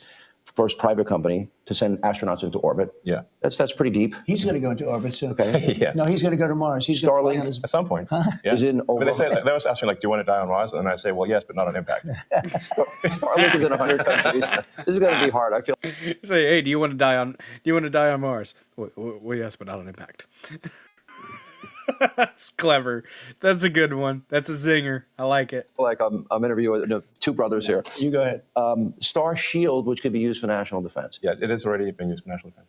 Then you have a, what is it called? Optimus, a part of Tesla. The robot, yeah. A robotic arm. Then you have an AI arm. And then you have something that really fascinated me, and it's called Neuralink. Yes. You might help the blind to see, and people with spinal cord injuries, that they can recover, where in the past, how close is that becoming a success? Neuralink, we've implanted Neuralink in 3 patients so far who are quadriplegics, and it allows them to directly control their phone and computer just using their mind, just by thinking. It's like, so we call this product telepathy. So you control your computer and phone just by thinking, and it's possible to actually control the computer and phone faster than someone who has working hands. Then the next step would be to add a second Neuralink implant past the point where the neuron's damaged, so that somebody can walk again, and so they can have full body functionality restored. So cool. And And you like Bobby, right? I like Bobby, actually. Yeah, I think I supported Bobby Kennedy. I think he's unfairly maligned as someone who is anti-science, but I think he isn't. He just wants to question the science, which is the essence of the science. The scientific method fundamentally is about always questioning the science. They didn't tell us the truth about COVID. That's for literally, sure. Yes. And we learned a lot with it. literally, when they say with dogmatic fervor, trust the science, they are literally shitting on science. Part of the scientific method is developing your hypothesis, testing your hypothesis, getting your results, presenting them to the scientific community so that they can so that they can test it and question your results. You make it generalizable so that other people can end up copying or executing the same experiment or a similar experiment, and they will try to see if they can replicate the results. Science is questioning things. That is the point, the essence, the ethos of science is to question it. It is never supposed to be religious. And there are people who have made science religion. You are fucking it up. You are missing the point, and you are fucking silly to anybody who has taken their education to heart. Trust the science is one of the gayest things I've ever fucking heard. All right. But do your own research you're gonna do your own research, huh? Did you develop a double-blind study? It's not what people are saying when they say do your own research. You have the ability to search things on the internet, read a fucking book or an article. That's what they fucking mean. Our rant meter should have been a little bit longer, shouldn't it? All right, back to the interview, guys. Back to the interview. I had to go on that one. I'm passionate about that one. The Twitter files. And that just then raises a question. You're the richest man in the world. You may not like that part. You're pretty competitive. Neither here nor there. I've known you a long time. But that's why. But he's on your team. Well, that's true. He can't top that. He's good. I wanted to find somebody smarter than him. I searched all over. I just couldn't do it. I couldn't. You really tried hard. I couldn't find anyone smarter, right? So we had it for the country. But this is the thing. We settled on this. Well, guy. thanks for having me. Therapy Range. Sorry about your oldest son, man. That's a fucking. It is a disease. I believe it's a disease, and especially what it does to your brain when you get hooked on that shit. When you're trying to deal with whatever you're dealing with. In previous work, my minor is social rehabilitation and treatment. So addiction, drug abuse, some correctional kind of flair, but I'm way more for a therapeutic approach. The cognitive behavioral, not necessarily the fucking psychoanalytical. Who yelled at you when you were 2 years old, and that's where all the root of your problem lies. Not necessarily. Although there are some things that do cause trauma at early stages, and it can fester throughout the life and result in trying to escape. A lot of the times, I think people, whenever they get deep into addiction, I think they are absolutely trying to escape the issue, trying to numb themselves to not have to deal with an issue. It reminds me of the time whenever I had carpal tunnel surgery. we'll take this away for a sec. Bring it back up. It reminds me of the time where I had carpal tunnel surgery, and it's a pretty decent heal. It's not, pretty decent scar. Can barely tell. Fixed it. That was nice. But it reminds me of when they put me out, they used fentanyl, from what I understand, to sedate me. And I'm apparently a bit hard to keep down. The bulldozer doth doze through the anesthetic. And I woke up before they were done. And I've told the story before, but I'll go ahead and retell it. But I woke up before they were done, and I looked down, and my hand's out to the side here, and I thankfully had a curtain, and I couldn't see them working on the tendon and stuff, but I sure could feel it, and it felt weird. Like, not pain-wise, I just felt pressure and pieces moving around. But I looked down and I said, oh, y'all still working on me, huh? And they said the anesthesiologist was over on my right with the IV, and he goes, oh, yep, we're almost done with you. We'll let you wake up whenever you're done, all right, man? And I was like, I said, oh, all right. And then once it hit me, and I went, okay. And then I was just gone. Like, I didn't feel giddy or excited, or I didn't have euphoria, nothing like that. I was just there. Bulldozer was there 1 minute, and then the next second, I wasn't. I was just, it was black. I was gone. And if that's what fentanyl does to you, I don't understand. I can't empathize with that other than I think that some people literally would rather check out. And if that substance helps them check out from the world for a little while, then they want that. They want to escape from whatever struggle that they are dealing with whatever they happen to be trying to handle. Obviously, they're not handling it. So I think it's escapism a lot of the time. I do. And I do believe that God is one of the only ways that you can get clean. You look at the 12 steps and stuff like that, and giving it up to a higher power. And in the brief, one of the things when I was doing my internship, we went to AA meetings and listened to some of the stories from these people. And, that structure, that adherence to the steps, that is what a lot of people need. And it works for a lot of people. It does. You work the steps. Look at the big book. That's what they call it, the big book. And I heard some very, very dark stories in those groups whenever I sat in on my internship. And it'll definitely give you some perspective. I can't know exactly what you're feeling. And that's one of the big things with psychology, and when you're talking to people that are struggling with things. You can never truly know exactly how somebody else feels and exactly their situation. But you can try to understand. You can try to empathize with them and relate to them. But you don't ever actually know. Even if you had the same thing happen to you, it wasn't fully the same. You never really know exactly how somebody else feels, but you can relate to them and you can try to understand how they feel. At least that's how I feel about it. What's up, Sully? Is it Sully over there in the YouTube chat now? There you go. We've got two people over there on the YouTubes. My goodness. We got 51 people watching over there on Rumble. Guys, don't forget to smash that like button. All right. Don't blame the dealer. I blame my son. The whole free will is a cunt like that. Yeah. Yeah, he made the choice. That's part of it. What's up, Salty Grower? Good to see you, bud. God is good. That's right. God is good. He's in jail at the moment. Shit, dude. Fucking prayers for your son, dude. Prayers for your son. That's my kids are still young. I just pray that they don't end up having something that it makes them want to escape like that happen in their lives. But yep, it only works for those who want to be clean, and even those people, there's a huge rate of relapse. Yes, I think on average, people go through the program like 7 times before they get clean or before they die. That's the stat that back when I was in college, that's the stat they threw out there whenever I was interning at a treatment center. And it's a dirty health issue to face. And there's absolutely choice behind it. That's why I think cognitive behavioral therapy and dialectical behavior therapy are some of the best ways to address that. But it's a two-way street. You can go through it, you can work the programs, you can learn the lingo, and you can get out and be back on the street and doing your thing, because that's what a lot of people do. They work the program, then they get out.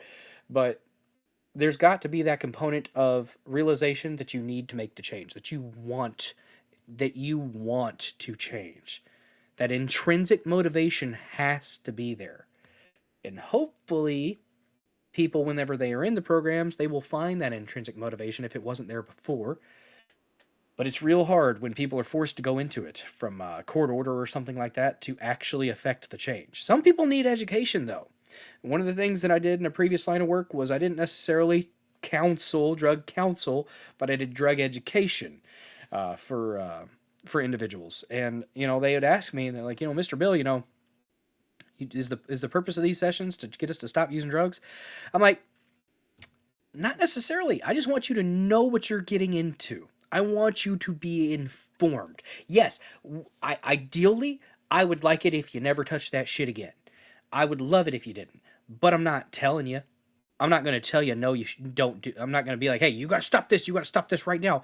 I'm going to approach it from, I'm informing you as best I can so that you can make an educated decision and know what the fuck you're getting yourself into. And there's a difference between ignorance and stupidity. And if I've informed you and you know the consequences and you know what's going to happen, and you continue to do that same action, then you are being stupid. You're not ignorant at that point, you're stupid. So if I can remove ignorance, that's what I'm trying to do. That's what I would tell him. So one guy, they would get deep. They would get pretty deep, and he just told me, he just said, I fucking love cocaine. I think about it every day. I think about it multiple times a day. He was a hardcore addict. And that is somebody that I think that there's a medicine called naltrexone, I believe, that really does help some individuals kick the habit. I'm more for a therapeutic approach when necessary, but if there's a medication that can help reduce the craving, why not? And for that guy, that might have been the best thing for him, is to get on something that actually removed that urge, that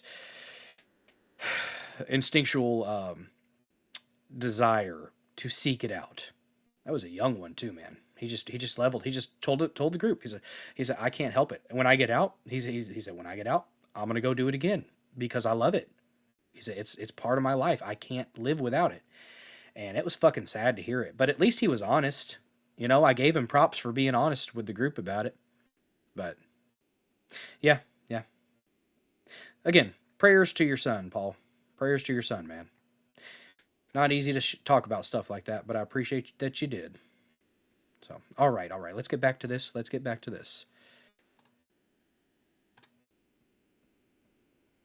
that happy Trump.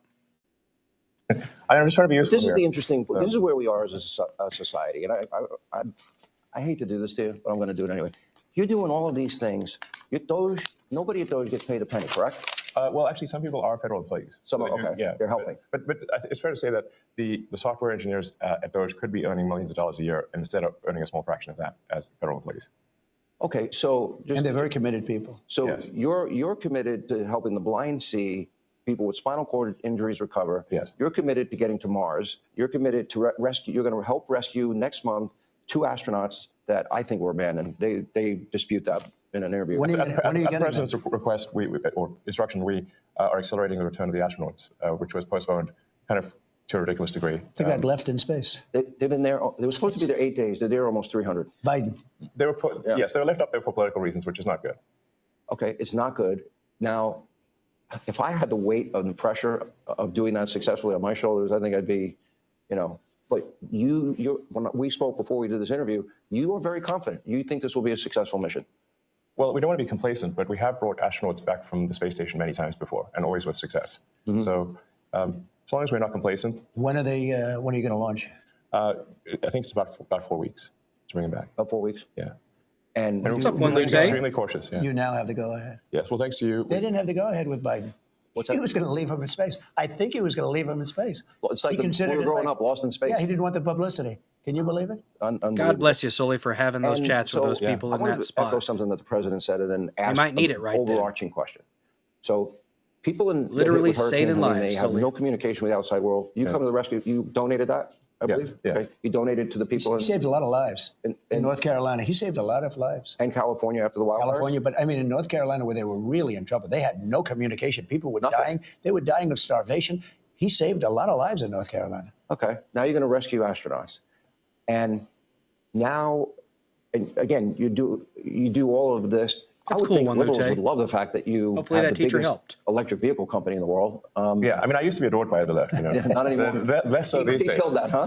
I mean, less. I really didn't know. Well, I mean, Well, guys, check out Salty Grower. He's going live here in a little bit. Like Trump Check him arrangements, out. bro. Not necessarily And I saying you should you leave don't here, realize how go there, real this but is until give him a follow like, if you haven't. You can't reason with people. So, like, I was at a friend's birthday party in LA, just a birthday dinner, and it was like a nice, quiet dinner, and everyone was behaving normally. And I have to mention, this is before the election, like a month or two before. I have to mention the president's name, and it was like they got shot with a dart in the jugular that contained like methamphetamine and rabies. Okay, and like, wow! And I'm like, what is wrong, guys? Like, you Methamphetamine and rabies. Oh my God! can't have like normal conversation. Yeah. And it's like they become completely irrational. He has no idea. But if you're friends with him, you pay a price. You know, it's like I walk in a restaurant in New York and it's like half the room gets daggers and they want to. No, the eye daggers level is insane. Yeah. I mean, there was like I had like some invitation because I got invited to like basically a big sort of damn event like that was, but I received the invitation like the beginning of last year, and I still attended even after I'd endorsed President Trump, and I didn't realize how profoundly that would affect how I was received. I mean, I walk into the room and I'm getting just the dirty looks from everyone. Like, if looks could kill, I would have been dead several times over. But that was not before Trump. Ashes on the floor. Before Trump, that never happened, right? No. This is the $1 million or $1 billion, I'm among billionaires, question. So you have all of this going on, and you stop, in a way. You're still doing it, and you partner with him. And this is what you get from the Democrats. You get, nobody voted for Elon. Well, nobody voted for any of your cabinet nominees. Okay. People are dying because of Doge cuts. I'll give you a chance to respond to that. What Doge is doing is illegal. Elon Musk is more street vernacular for a male body part. It's a constitutional crisis. Okay. Why are they reacting like this? Well, first of all, do you give a flying rip? Oh, number one, and well, I guess we must be over the target of doing something right. You know, if like they wouldn't be complaining so much if we weren't doing something useful. I think. But what all we're really trying to do here is restore the will of the people through the president. And what we're finding is that there's an unelected bureaucracy. Speaking of unelected, there's a vast federal bureaucracy that is implacably opposed to the president and the cabinet. And you look at, say, D.C. voting, it's 92% Kamala. Okay, so we're 92% Kamala. That's a lot. They don't like me here either. I think about that number a lot. And like 92%. That's basically almost everyone. Yeah. And so, but how can you, if the will of the president is not implemented, and the president is representative of the people, that means the will of the people is not being implemented, and that means we don't live in a democracy, we live in a bureaucracy. And so I think what we're seeing here is, and that's what it is. The bureaucracy is scared. They are threatened by what's currently happening, and I'm glad because they work for us. We don't work for them. They are not our rulers. The president is supposed to be acting with the will of the people. The sort of the thrashing of the bureaucracy as we try to restore democracy and the will of the people. Is this making sense? I mean, no, of course it does. I mean, to me, if you look at our framers and our founders, and you really become a student of history, Mr. President. See you, PDS10. We've had conversations both on air and off air. Rest well, man. Rest well. If we talk about constitutional order or transformational change, nobody can argue that what's happening here is it's going at the speed of light. But however, see you what were as the principles well, of our framers and our founders? Thank you so much for your they help wanted tonight. Limited government, greater freedom for the people, and we'll get to the specific cutting of waste, fraud, and abuse. That is your goal, is it not? Yeah, and my goal was to get great people. And when you look at what this man has done, I mean, it was something. I knew him a little bit through the White House. Originally, I'd see him around a little bit. I didn't know him before that. And I respected what he did. And he fought hard. You know, he was maybe questioned for a while. He was having some difficulties. It was not easy doing what he did. I mean, how many people have started a car company and made it really successful and made a better car where it's, beating these big companies that's all they do is cars? I mean, it's really amazing the things he's done. But I didn't know it as much then as now. I mean, the fruits have sort of taken hold. But I wanted great people. And he's a great person. He's an amazing person. He's also a caring person. You know, he uses the word care. So they signed a contract in a government agency, and it has 3 months, and the guy leaves that signed the contract, and nobody else is there, and they pay the contract for 10 years. Yeah. So the guy is getting checks for years and years and years, and he's telling his family, obviously, maybe it was crooked, maybe he paid to get the contract, or maybe he paid that they didn't terminate it. But, you know, we have contracts that go forever, and they've been going for years. And they're supposed to end in 3 months or 5 months or 2 years or something, and they go forever. So the guy is either crooked, you know, where he knew this was going to happen, or he's crooked because he's getting payments that he knows he shouldn't be getting. But they're finding things like that. They're finding things far worse than that. And they're finding billions, and it will be hundreds of billions of dollars worth of fraud. I say waste and abuse, but fraud, waste, and abuse. And he's doing an amazing job. And he attracts a young, very smart type of person. I call them high IQ individuals, and they are. They're very high IQ and high IQ. And when they go in to see the people and talk to these people, you know, the people think they're going to pull it over. They don't. These guys are smart, and they love the country. You know, there's a certain something. But he uses the word care. So people have to care.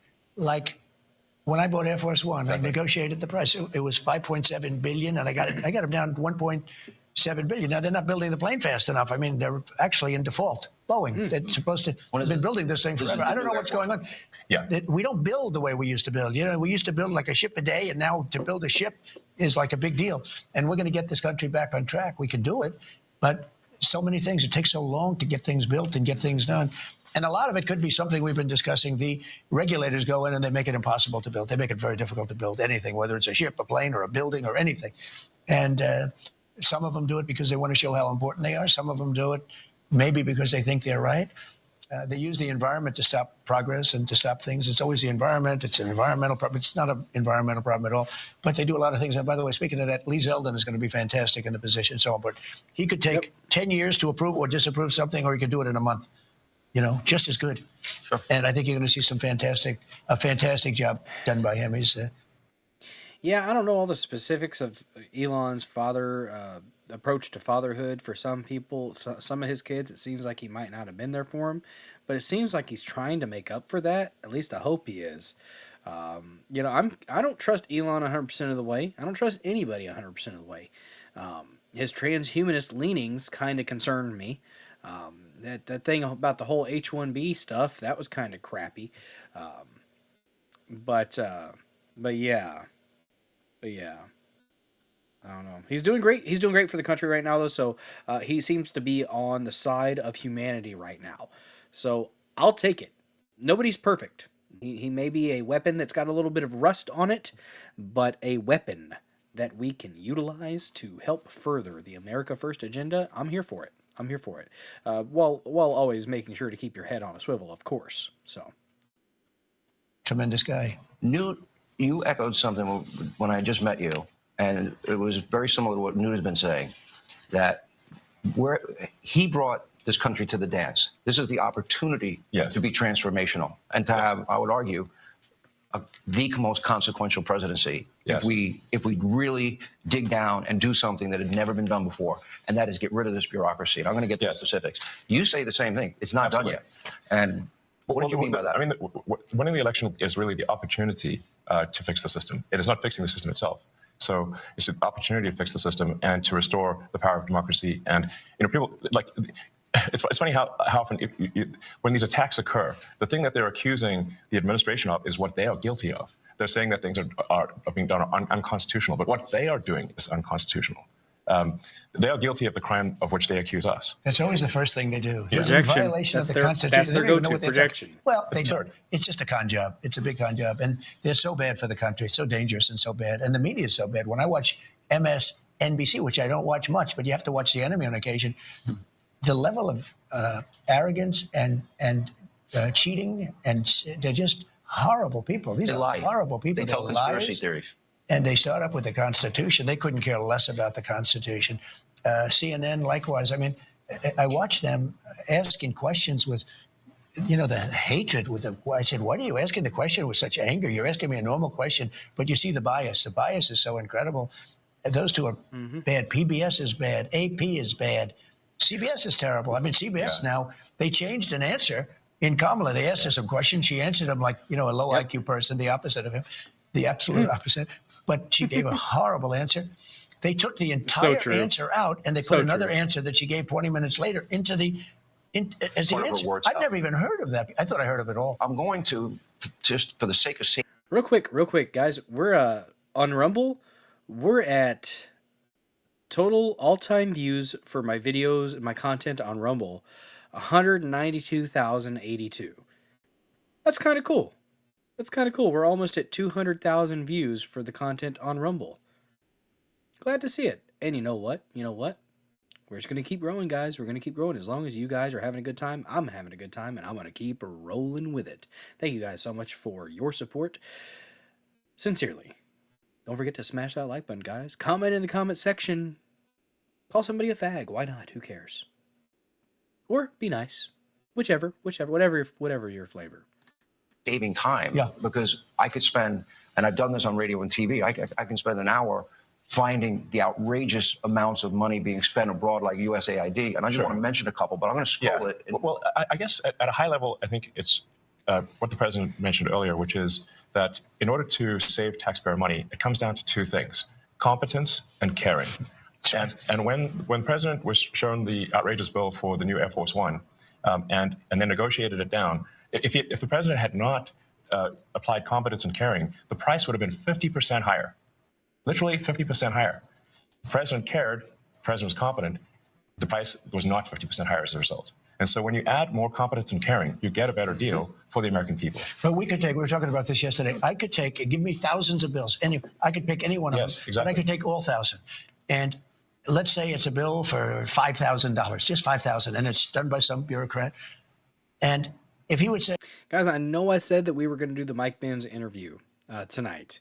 And I know we've been kind of dragging that one out, but I am not 100% sure we're going to be able to get to it tonight. We are already at 3 hours, and we still have another, 12 minutes left here in this, which we're going at 1.25. We are, but not sure. I'll have to check and make sure that Lady Dozer is not turning into a pumpkin. So, we'll see. I did plan on going a little bit later tonight. So what we'll do, we'll probably watch a little bit of the Mike Benz interview and do a little bit of react and commentary throughout it. We've been a little bit all over the place tonight, guys, because, I focus on what the chat is wanting to talk about as well.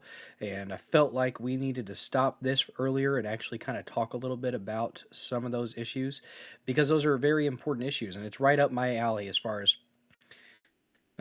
training, let's say, is concerned. So, I feel very strongly about those issues. So I thought it would be a good idea to actually stop and talk about them. And I appreciate it when people, are open about stuff like that. And I want to, I don't want to just leave you hanging there, speaking into the ether. So, yeah.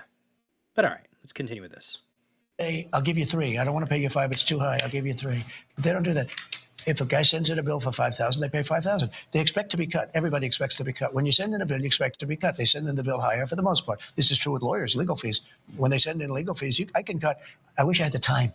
I would save some, but I could cut these bills in half, much better than half. Bill Dozer's a nice you offer fag. People a much lower number because they actually put fat. I can be a jerk. It's like a way of business. They put more on because they expect to be negotiated. When you send in a bill to the government, there's nobody to negotiate. Yes. You send in a bill for $10,000 and they send you a check back for $10,000. If you would call them and said, we'll give you 5. No, I need more than 5. We'll give you 5. I'm not going to pay any more than 5. Make it 6. No, I'm not going to make it 6. And you'll settle for $5,500. You've just cut the bill almost in half. And it took like 2 minutes. But none of that stuff. Don't we call that the art of the deal? But that's caring. No, it's not even the art of the deal. It's caring. He uses the word, it's caring. Yeah. It's a certain competence, but I think it's more caring. I know. If you add either ingredient, either competence or caring, you'll get a better outcome. But it stands to reason that if you don't have... Like I said before, Paul, Therapy Range, sometimes life, it's a shit sandwich, and you got to find a way to make it palatable. Got to make it go down somehow. Competence, you don't have caring, you're going to get a terrible deal. And the problem is that the American taxpayers have been getting a terrible deal because look at the last administration. Can any reasonable person say that the last administration was either competent or caring? But they lied to us and said that Joe didn't have a cognitive. They fully lied. They said the borders were closed. They said that the borders were secure. They said that, they said Obamacare would save. They flat out lied. They flat out lied. As I scroll this information, and it's I'll scroll a lot more than I'll mention to both of you, and this is the cost savings. I want people at home to understand this part. Average American makes $66,000 a year. Yeah. Okay? We have $37 trillion in national debt. Yes. Now, all the money I'm about to mention and what we're going to scroll on our screen, and all of this is going to foreign countries. It is not being spent here in America for better schools, law and order. I think the average taxpaying American should be mad as hell because their tax money is being poorly spent. All right, let me go to the next. The second. I'm mad as hell, and I'm not gonna take it anymore. Might have to find that clip. Question first. I want to know because people like Joni Ernst and Joni Ernst has been has tried for a long time, and she's actually got a lot of good data. Senator Ernst has been really helpful, actually. Okay, but they actually hide what the real purpose of the spending is. And so all those things that it's talking, all those things over here that it's scrolling down, it's going kind of fast. But this, for the trans book club or a trans comic book in Peru, or the 6.7 million to for protect biodiversity and from wildlife crimes, in Southern Africa. Some of this stuff was actually going to those quote unquote causes, and a lot of the times it was just labeled as that, but it was actually going to something else, not even related to that. There's a lot of money laundering going on over there. With USAID, it just gets into a certain thing, washed, and then divvied back out. It's messed up. And that's where we're going to get into the Mike Benz interview here in a little bit. We're going to play some of it, maybe about 30 minutes of it or so, and then we'll leave the rest for possibly Monday, to finish it up on Monday, possibly. Words, and because I just think the information is very, very important. This is a question. How did you decipher? It will say humanitarian blah, blah, blah in Serbia or Afghanistan. We even give money to China, for crying out loud, which I think is nuts. We'll give money to the Taliban. Put money to the Taliban. Like a lot. All right. So I'm like, for what? But I want to see the pictures of what they did. But they try to have some $20 million for consultant-driven ESG investments in Africa, DEI programs in Serbia. The president's favorite. I'm sure you love that taxpayer money was spent on a DEI musical in Ireland, or a transgender opera in Colombia, or a transgender it sounds like how can these things be real? But this is actually what was done. It sounds like a comedy sketch. I have 20 pages of this. Right. It's not. It's a list a mile long. If you had to put a number on it, how much do you think you've identified waste, fraud, abuse, corruption at this point? And again, we're going to be scrolling this throughout the program. Well, the overall goal is to try to get $1 trillion out of the deficit. And if the deficit is not brought under control, America will go bankrupt. This is a very important thing for people to understand. A country is no different from an individual, in that if an individual overspends, an individual can go bankrupt, and so can a country.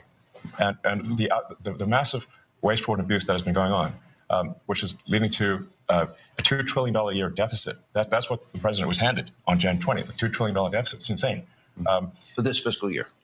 Yeah, we inherited. Yeah. And inflation is back. I'm only here for 2.5 weeks. That was January. Inflation is back. No, think of it. Inflation's back. And they said, oh, Trump, inflation. I had nothing to do with it. These people have run the country.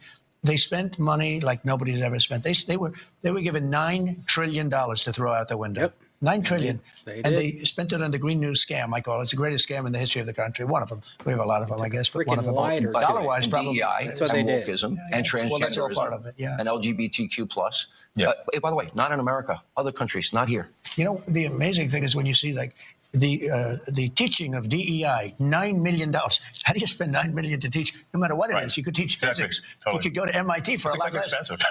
Yeah, expensive. The teaching of DEI. How much do you believe, Elon, you've identified in waste, fraud, abuse, corruption now, and how much do you anticipate you will? Sure. I think 1%. No, because it's so massive. This is huge money. So what we found out was 1%. Huge money. They're not going to find some contract that was crooked, crooked as hell. I mean, there's going to be so much that isn't found. But what is found, I think he's going to find $1 trillion. Yeah, I think so. But I think it's a very small percentage compared to what it is. Let me go to an area that I think is key. And you talked about this in recent interviews. And that is, we don't need a Department of Education. Okay. And what some people are trying to do is stoke fears that, oh my gosh, my kid's not going to get the money for education, or grandma's Social Security and Medicare. This was a big promise of yours on the campaign trail. So I really want to give you both an opportunity. That $5,000, if it's from the savings that they're getting, from the waste that is no longer occurring, from, that would be something. That would be something. But yeah, I would love to see the IRS go away. Make it the ERS, the External Revenue Service, and make it all tariffs. I like that. Will costs maybe go up a little bit for a little bit here in this country? Possibly. I mean, look at what happened in Argentina. They had a bit of a struggle there for a minute after they implemented the correct policies, but it was like taking your medicine. It may taste nasty, but it eventually has a good result. And now they're doing pretty damn good. Apparently, Milei has messed with a coin of some sort, though, and is kind of screwing some things up a little bit. I don't know the specifics, so I'm not even going to begin to act like I do. But yeah, there might be some finicky stuff going on there. To assure the American people, you will keep money will be allocated for students, but with higher standards. For example, I would assume associated with monies given or vouchers. So much, and then Elon goes, but look, Social Security won't be touched, other than this fraud or something we're going to find. It's going to be strengthened, but won't be touched. Medicare, Medicaid, none of that stuff is going to be touched. Nothing. You don't have to. Now, if there are illegal migrants in the system, we're going to get them out of the system and all of that fraud, but it's not going to be touched. School. I want to bring school back to the states so that Iowa, Indiana, all these places, We don't need a federal DOE. New Hampshire. There's so many places in the states. I figure 35 really run well. And right now it's Norway, Sweden, Denmark, Finland, China. China, can you imagine, has top schools. We're last. So they have a list of 40 countries. We're number 40. Usually we're 38, 39. The last time we were number 40. And what I say is you got to give it back. So it doesn't work. I'll tell you what we're number one in, cost per pupil. We spend more money than any other country by far. It's not even close per pupil. Okay. So we know it doesn't work. So we spend the most and we have the worst, right? The worst result. When we give that back to Indiana, when we give that back to Iowa and back to a lot of the states that run well, they run well. There's a lot of them, 35, 37, 38. Now, you're going to have 10 laggards, but you're going to have 5 real laggards. But that's going to be okay. Take New York. You give it to Westchester County. You give it to Suffolk County. You give it to upstate New York. And you give it to Manhattan. But you give it to 4 or 5 subsections. Same thing in California. Los Angeles is going to be a problem, but you're going to give it to places that run well. We can change education. Now, school choice is important, but that will get taken care of automatically. We want to bring education back to the states. You will spend half the number, and I'm not even doing this. They're saying that, like, the 360-year-old or whatever, 360 to 369 was the last bracket of people receiving a Social Security check. I don't think they have a name, but they did have somebody listed as that old. And if somebody's listed as that old, either you have some serious clerical errors or people are frauds. Looking like there may be a little bit of fraud. I'm not even doing this to save, but you will save. It costs you much less money.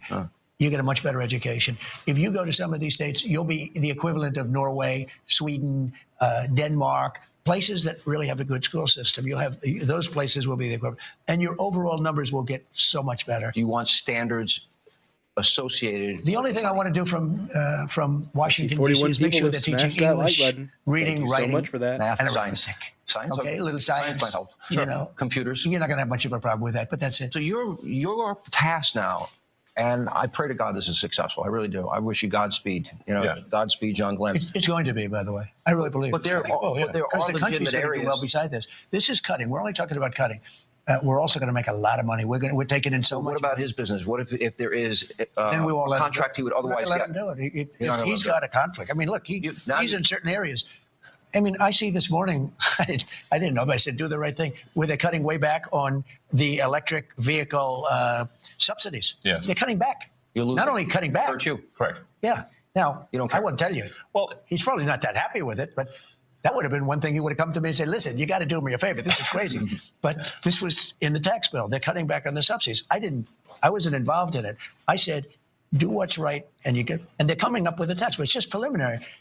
But I mean, if he were involved, wouldn't you think he'd probably do that? Now, maybe he does better if you cut back on the subsidies. Who knows? Because he figures he does think differently. He thinks he has a better product. Yeah. And as long as he has a level playing field, he doesn't care what you do, which is very, he's told me that. Yeah. I mean, I haven't asked the president for anything ever. And if it comes up, how will you handle it? Well, he won't be involved. Yeah, I'll recuse myself if it is. If there's a conflict, he won't be involved. Yeah. I mean, I wouldn't want that, and he won't want it. Right, and also I'm getting a sort of a daily proctology exam here. It's not like I'll be getting away from something in the dead of night. Welcome to DC. If you want a friend, get a dog. Well, I do have a dog, but I also have friends. Yeah. My dog loves me. Poor little creature. You know the truth with this? I need to bring him to DC. I know every businessman. I know the good ones, the bad ones, the smart ones, the lucky ones. I know them. This guy's he's a brilliant guy. He's a great guy. He's got tremendous imagination and scientific imagination, far beyond, you keep talking about a technologist and all, but you're much more than a technologist.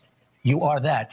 But he's also a good person. He's a very good person, and he wants to see the country do well. And I know a lot of great business people, really great business people, but they're not really, in some cases, very good people. And I know people that would try and take advantage of the situation. This guy's somebody that really cares for the country. And I saw that very early on. I saw it really a long time ago when I got to know him. He's a very different kind of a character. That's why, who loves him? Young people that are very smart and that love the country. That was a solid one.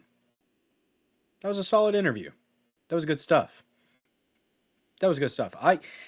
I like to see that. I like to see people just get comfortable and chat, because that gives you kind of a little bit of a window into how they handle themselves. When you see people get that comfortable and just shoot the shit like that, because they were being interviewed and they had some talking points and rehearsed. They probably did a little bit of rehearsing, but to an extent, that was just that was some riffing. There was a lot of riffing that went on there, and I like to see that from people, because I think that's like I said, I think that's just a good little snapshot into people. Let's see here.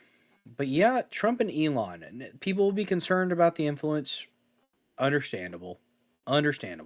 Trump's not perfect. Elon's not perfect. It's true. But nobody is. And I think right now, the current structure that we're looking at is much better than anything that we have had in the past. So that's where I'm kind of at with it, to be honest with you. Real quick, brief intermission between that and the next thing. I'm feeling America. I'm feeling America, guys. And after finishing that drink there, because we took our time, we nursed that little drink. Let's get Bobble Trump. Let's bring him back, because I set him on top of the shot glass so he can say hi to you guys. Oh, turn him the right way. There we go. He's looking right at you. The lovely foil hat fashioned by Lady Dozer. Let's take a look at this for a brief moment, because I'm feeling quite patriotic today. Quite patriotic. So let's get some America injected directly into your veins with this very talented individual.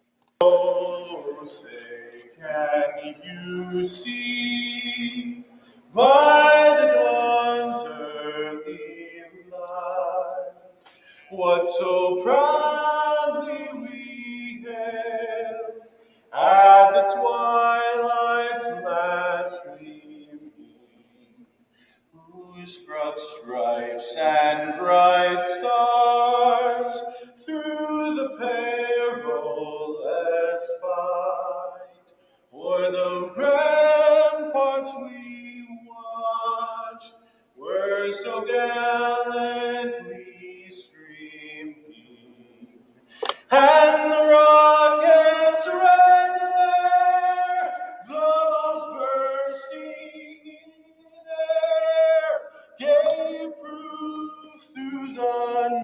Can I rewind it? At the end, Elon? Sorry, we've already moved on. night that our flag was still there. Oh, say does that star-spangled banner yet wave o'er the land of the free and the home of the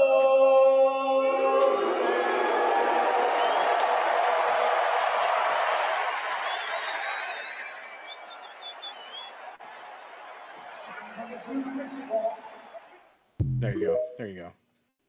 Just a second here. So I can charge my phone? Yeah, your phone's at 10%. Oh, yeah, you get that notification thing, don't you? Lady Dozer has entered the Dozer Den. Let me get my divider up, and then we will get on with the next topic. Brief intermission here. Let me see. I actually might pull something up for you guys if I have it. That was pretty. That gets your. If that doesn't get your patriotic juices flowing, I don't know what will. That's pretty cool.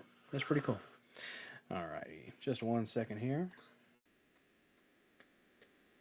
Let's see. All right.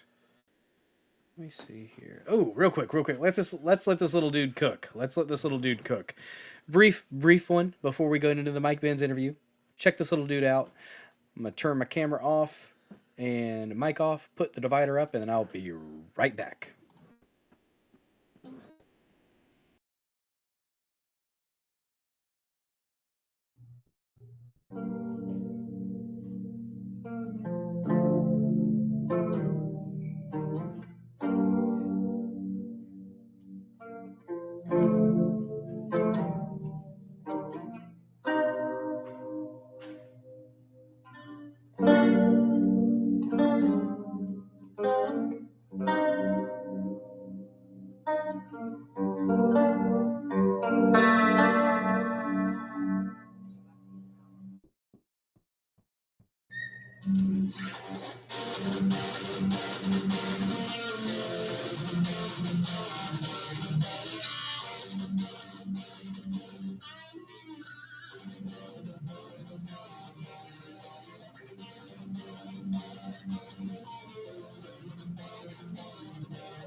Rock it, little dude. Rock it, little man.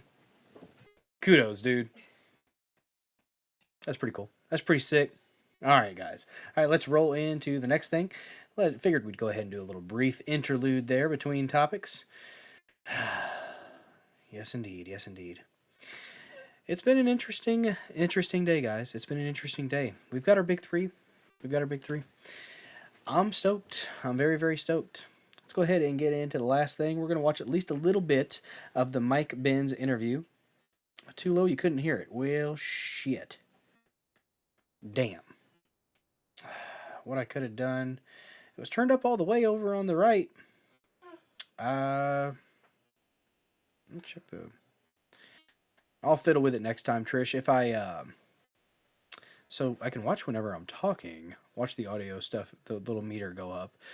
What I'll do next time when I share rock music or something like that, I will adjust my audio to go down a little bit. Because apparently that makes it work just fine. I've seen people do it, so we're going to try to make that happen, especially on Saturday when we do that, so.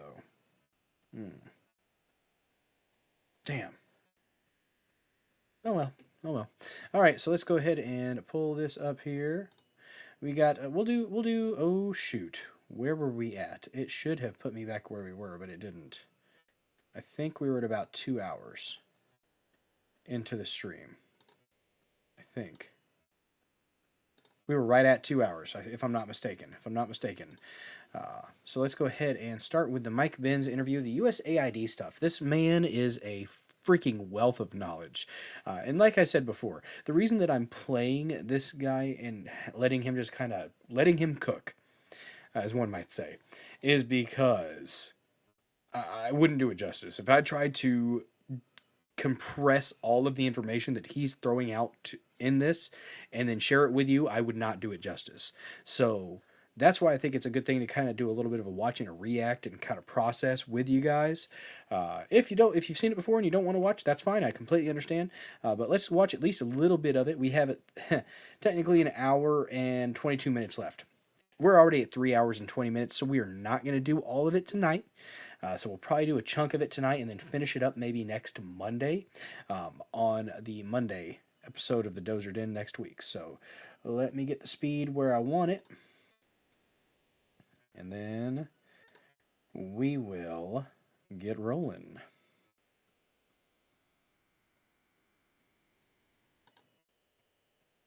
Do a little share.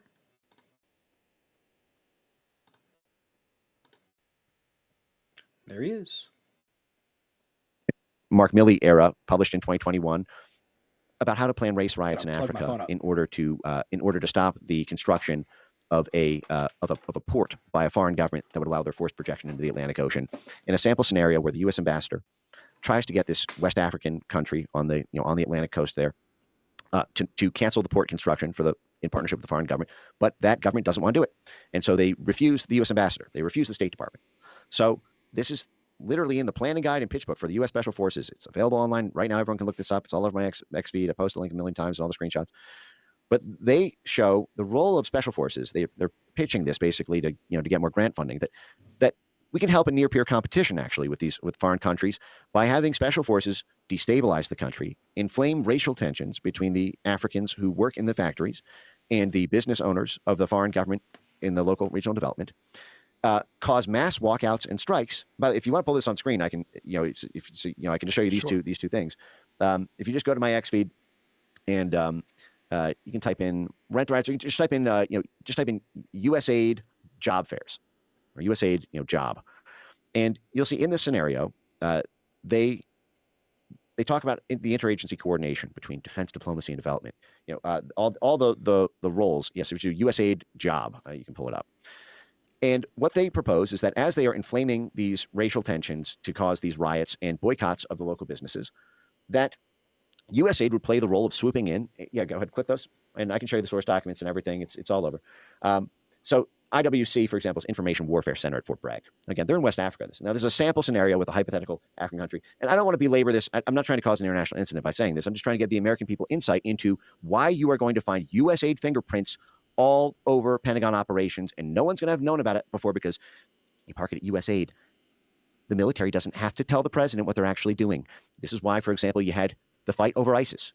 And we can get to this right after this, but we'll get to how the U.S. military duped Trump through these things, constantly playing shell games with the numbers in Syria, for example. You'll see, what the Information Warfare Center did is, they saw a sign along the road for this port construction, and they say the plan is we need to buy the ambassador more time. Because this port is going to be, they're going to close on it, and we need to give the ambassador more leverage at the negotiating table. So this is a support operation for the State Department in order to secure an agreement from the African government to shut the port down. But right now, the ambassador doesn't have the smoke, doesn't have the clout, doesn't have the leverage. So the military will come in and provide that leverage by destabilizing the country, inflaming long-standing friction between the African workers and the foreign corporations, popping off protests, and then using their swarm army of Internews, USAID, the social media campaign and media articles that are led actually in the background by the Information Warfare Center at Fort Bragg to illuminate the controversy to a global audience, right? This caused international financial pressure and sanctions on them. But nothing is real. Everything affecting public policy, as far as the messaging is concerned, it's all fucking manufactured. It's all a fucking farce. That's what it looks like at this point. And especially when you go into the foreign aid stuff. Nothing is organic. Nothing is fucking organic anymore. It's all about, when something organic happens, they lose their fucking minds and they can't handle it. If you go to the next slide. And here we go, USAID. So this is, again, U.S. military document, 2021, Biden administration.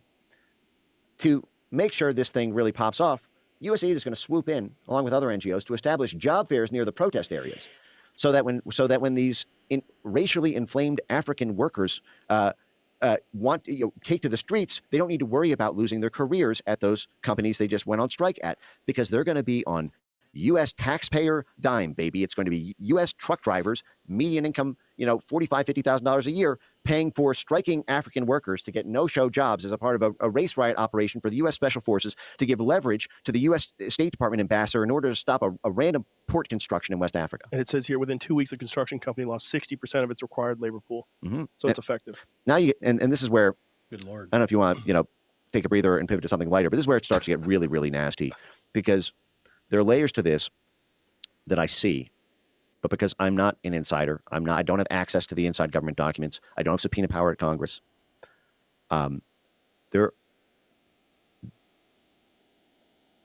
someone has to get an answer on some of these questions. And I was going to talk about the connection of this to, the rent riots.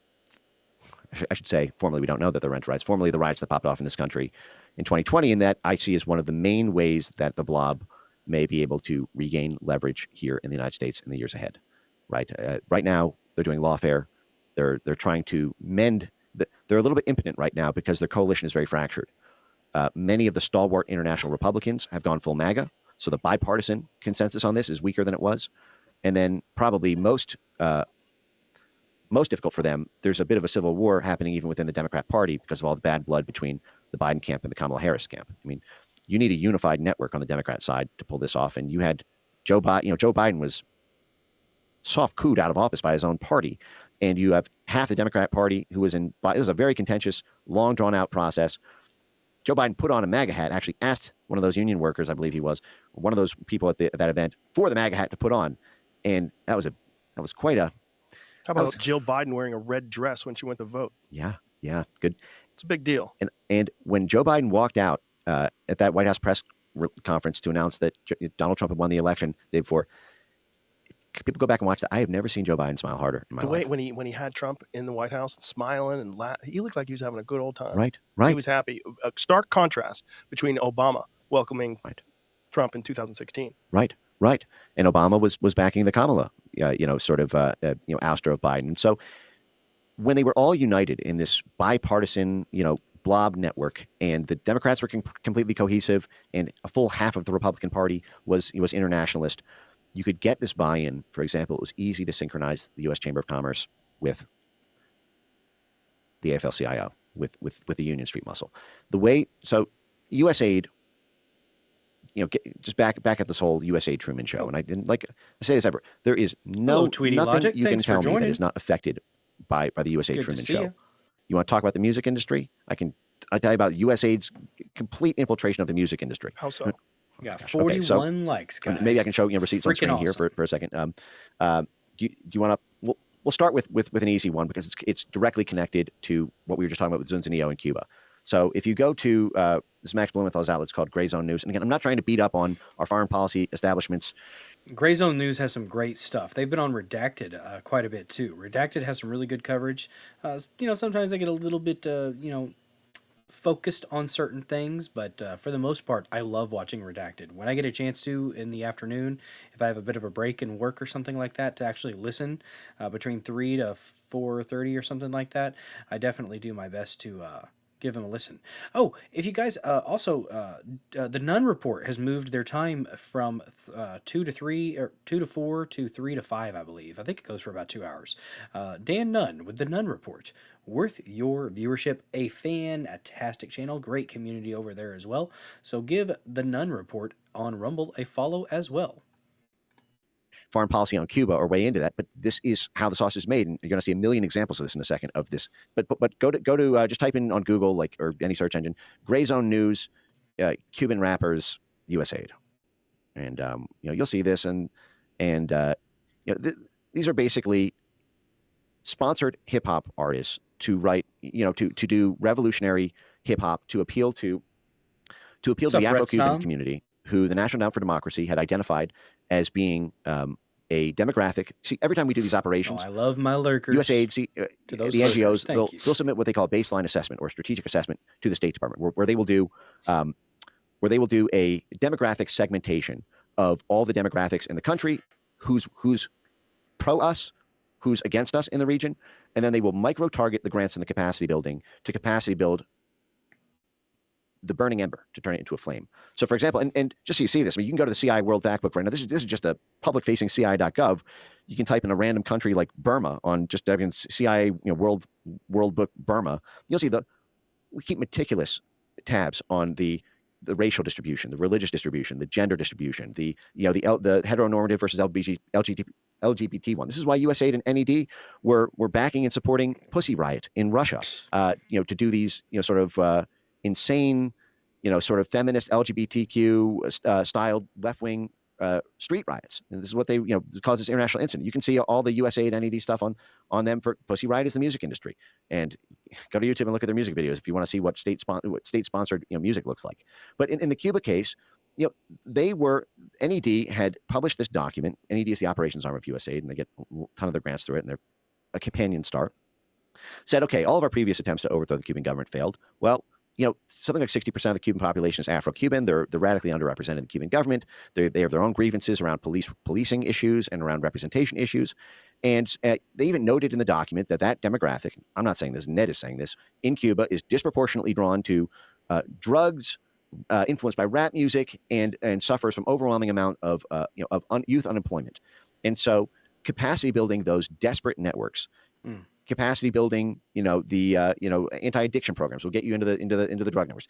Doing job fairs and getting these people on U.S. payroll will alleviate their pain points on employment. And they're predominantly listening to hip hop. So we need to work with, I believe the group was the San Ysidro movement. And I'm not beating up on it. You can make an argument that I'm not weighing in on whether this is good or bad, but the American people have to know this because this gets played on their radio stations in Miami. This gets, art testimonials to this are at, Art Basel in Miami every year. And this is the Truman Show around you. But you can read that Gray Zone report, for example, on write up on that, on all the USAID funding, all the meetings with the U.S. ambassador and Western Hemisphere Assistant Secretary folks. How the whole thing was. You can talk about musicians like Dua Lipa. You're familiar with Dua Lipa? I've heard the name. Yeah, Don't Stop Now. She's a million of these great hits. Fantastic musician. I'm a big fan on the music side. Dua Lipa won the Distinguished Leadership Award, I forget if it was last year or the year before, from the Atlantic Council. Atlantic Council.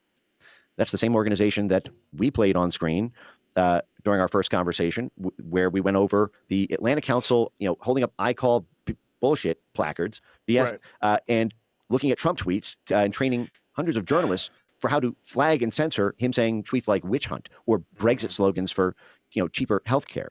The Atlantic Council, who has 7 CIA directors, 7 former #1 heads of the CIA on its board of directors, that gets direct grant funding from the Pentagon, the State Department, and USAID. The Atlantic Council, who had a formal partnership agreement with Burisma, I should note, signed on January 19th, 2017, one day before Trump became the U.S. president. Why the heck would they give Dua Lipa a Distinguished Leadership Award? Well, she's ethnic Albanian and has activities in Kosovo. But I'm not trying to cause an international incident when I say this.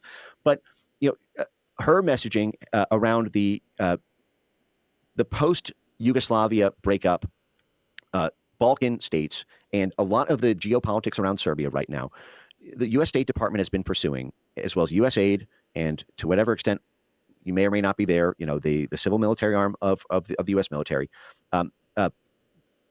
I believe, and I'm not privy to any inside information, this is my reading of the tea leaves that I've been laying out before everyone, is not very happy with the government of Serbia. And they want that Serbian government, people in the Serbian government arrested, indicted, and put through a process that they call transitional justice.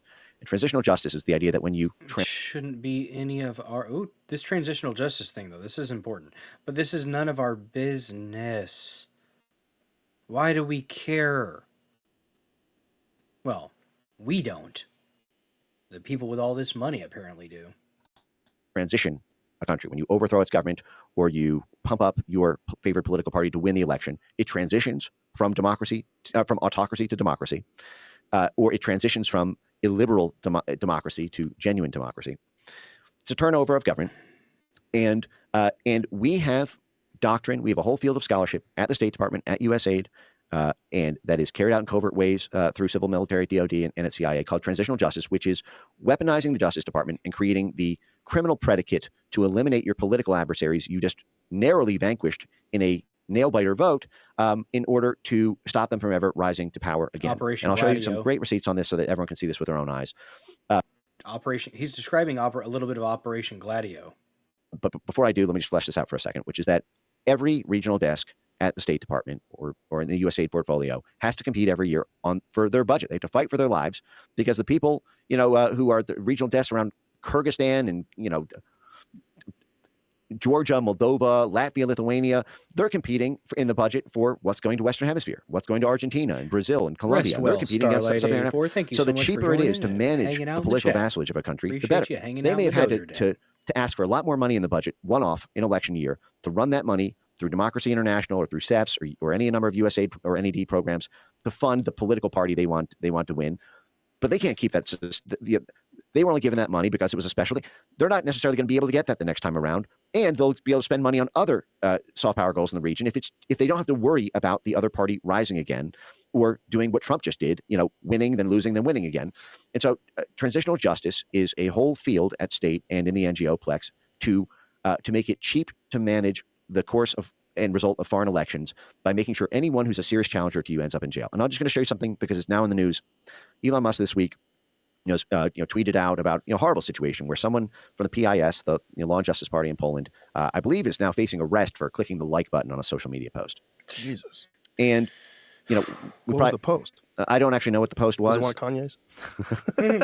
I played the fifth. I don't know. But the fact is Poland plays, and I've been saying this forever, and this may be too far afield for the narrow topic of discussion today, but Poland plays an absolutely huge, probably the linchpin role in all of Eastern Europe with everything that's happening with Ukraine, because the whole play was to kill Russian gas, and then you need an alternative gas supply into Europe to offset that. And there's only two ways to do that. One is Ukraine builds up its own gas infrastructure and exploits its endogenous hydrocarbon supply, which it has a lot of. It's the third largest in Europe, but it's underexploited. Unfortunately, they can't do that right now because Russia reconquered that exact territory in eastern Ukraine that those sit on. The only way to do that is through exporting LNG, liquefied natural gas from North America, from the Permian Basin or whatnot in Houston, freezing it, shipping it, 7,000 miles across the Atlantic up through the Baltic Strait. Real quick, Vincenzen, thank you so much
I'm by winning.